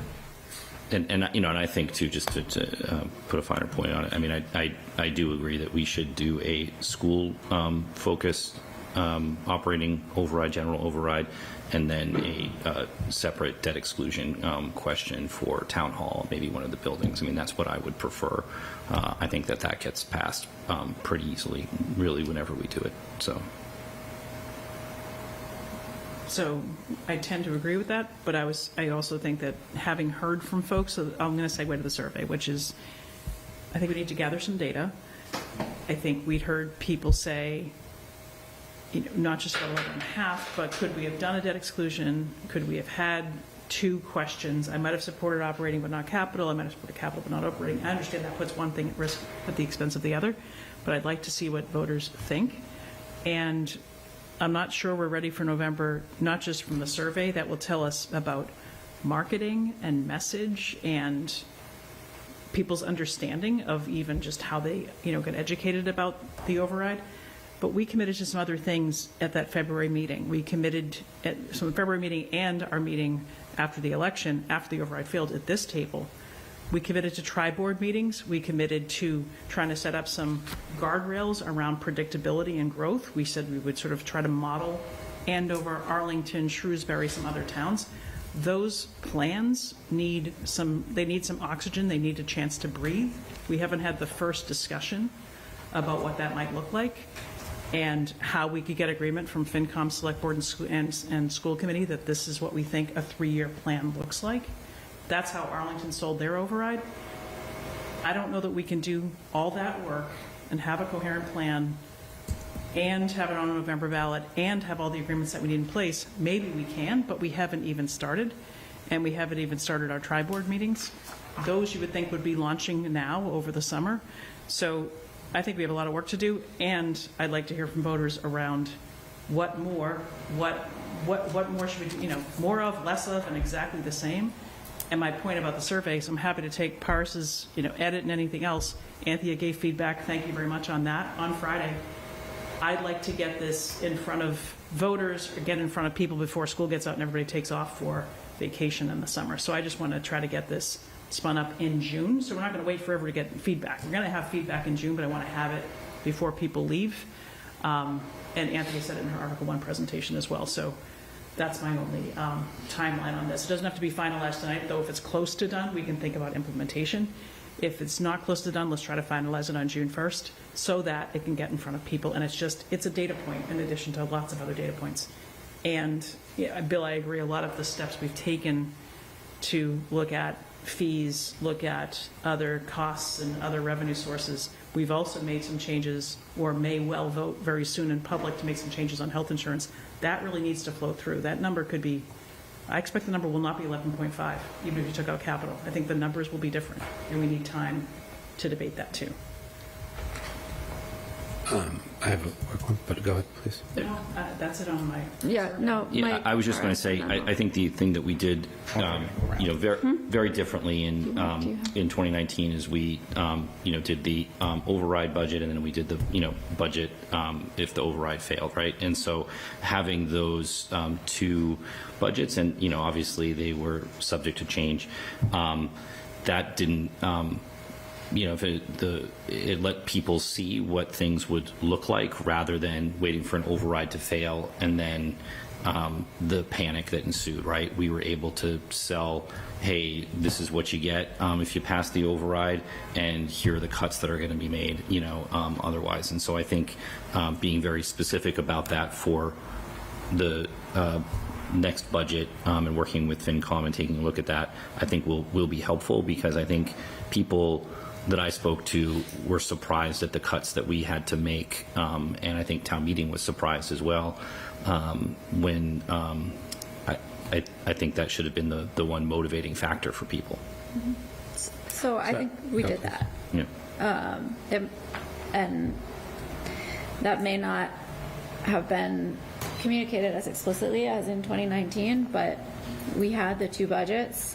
And in fact, a lot of, I think, the conversation that then came down to FinCom and School Committee and was, you said it was this, and now, you've made some changes to address the budget, and you're, cutting as many teachers. So I think we did have that, but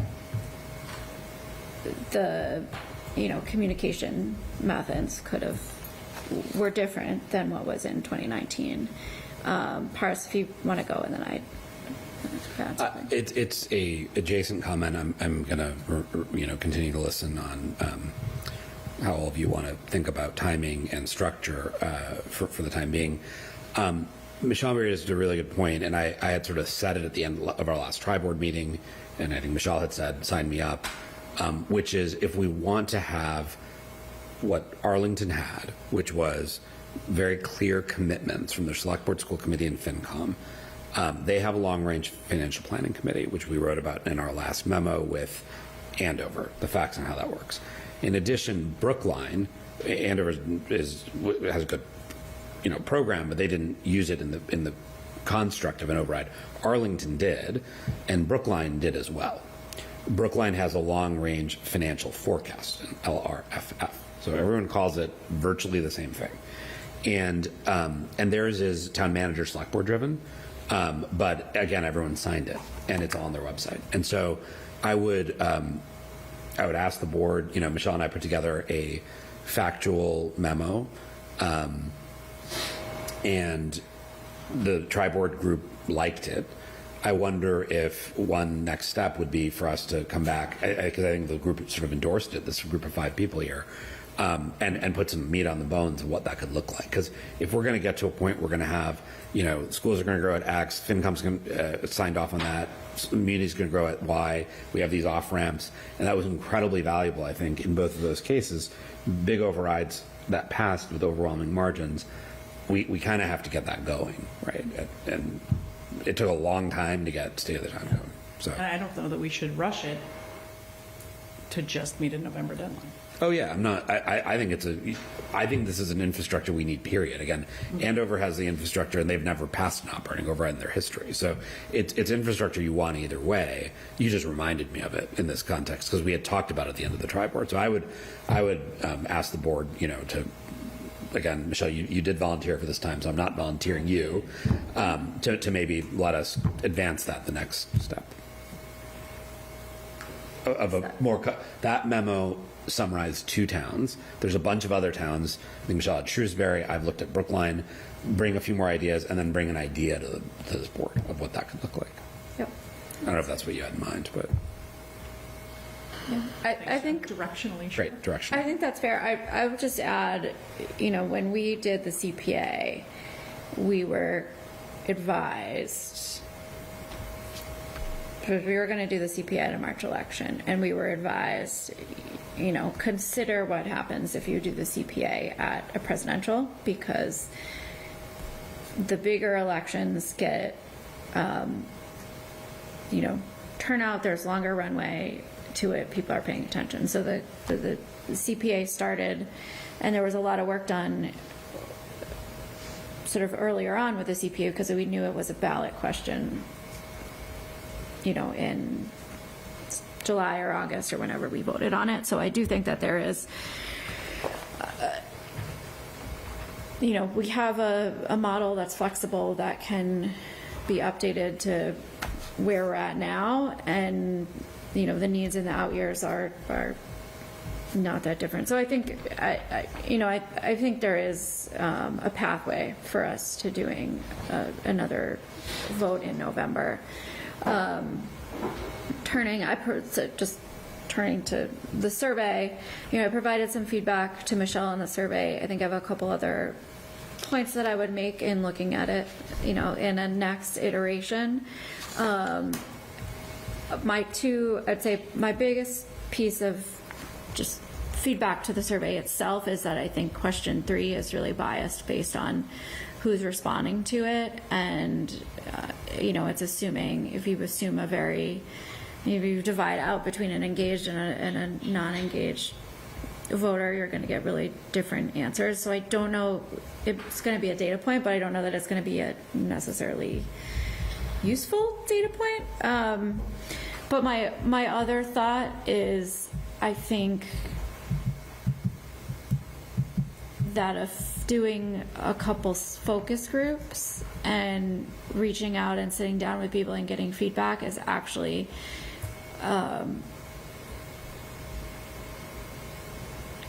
going to garner some better information than just pulling it out of a survey. Surveys are great, don't get me wrong, I love them. It's a both and. Yeah. But I think we could do a focus group with 2 focus groups and get better information than we could from pulling a survey. Oh, yeah, I'll leave that to your judgment. Michelle, was this going to be a survey that would just sit on the town website and we'd post it on social media and it'd go out in the blast and the email and everything? Yes, and then opportunities to show up at a focus group here, maybe in person, and then one on Zoom. Just trying to get people the best ability to participate as they can. Not everybody can get here. Not everybody wants to jump on Zoom, but some people could click a link and do a survey. Just trying to get the data from. So, yeah, the only caveat I'll make is we should just get Karis to vet this. There's always this discussion of you can passively put information, but you can't actively put it out there. Now, there's no live ballot question, of course, but this whole thing Mary Ellen had to weigh in on 5 times. So I would just say we should get the legal vet on it. That makes sense.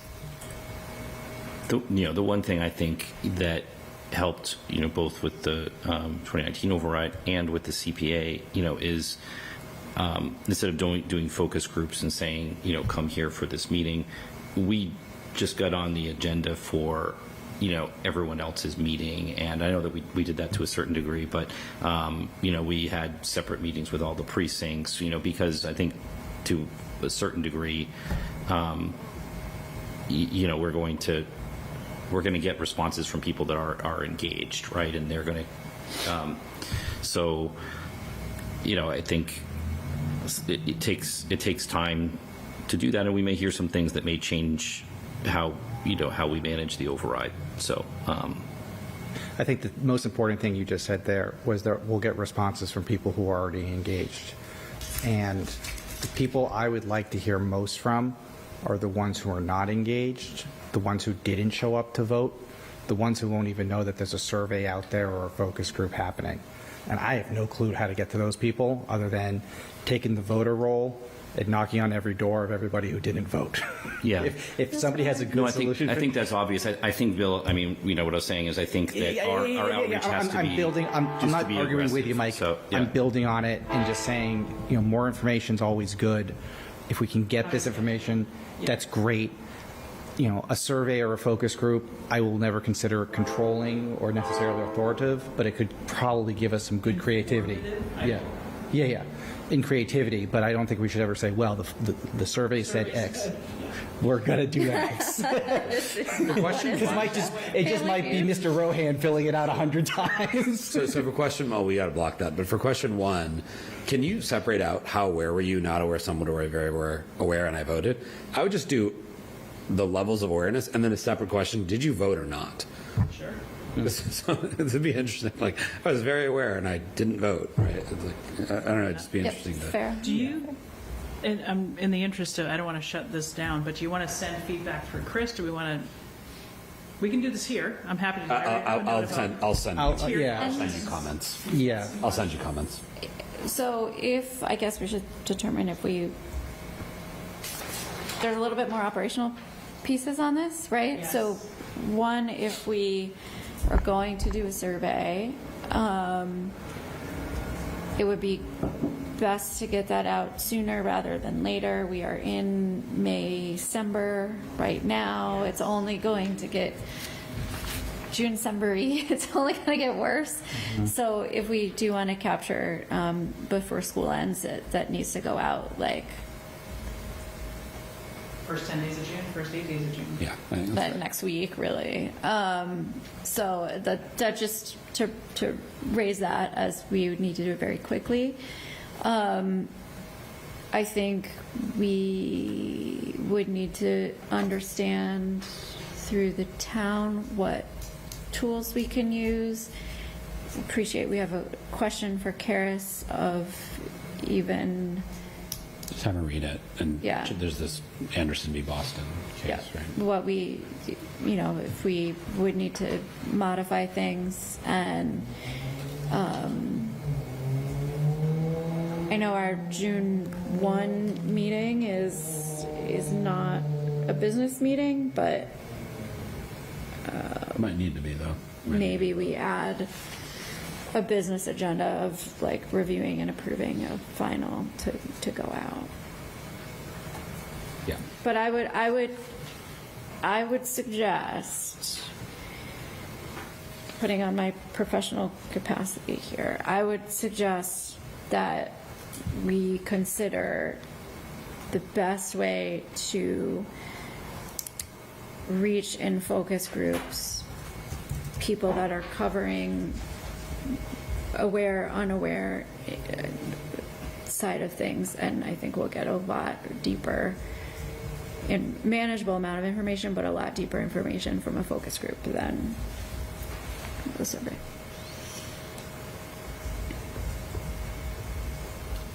Last item.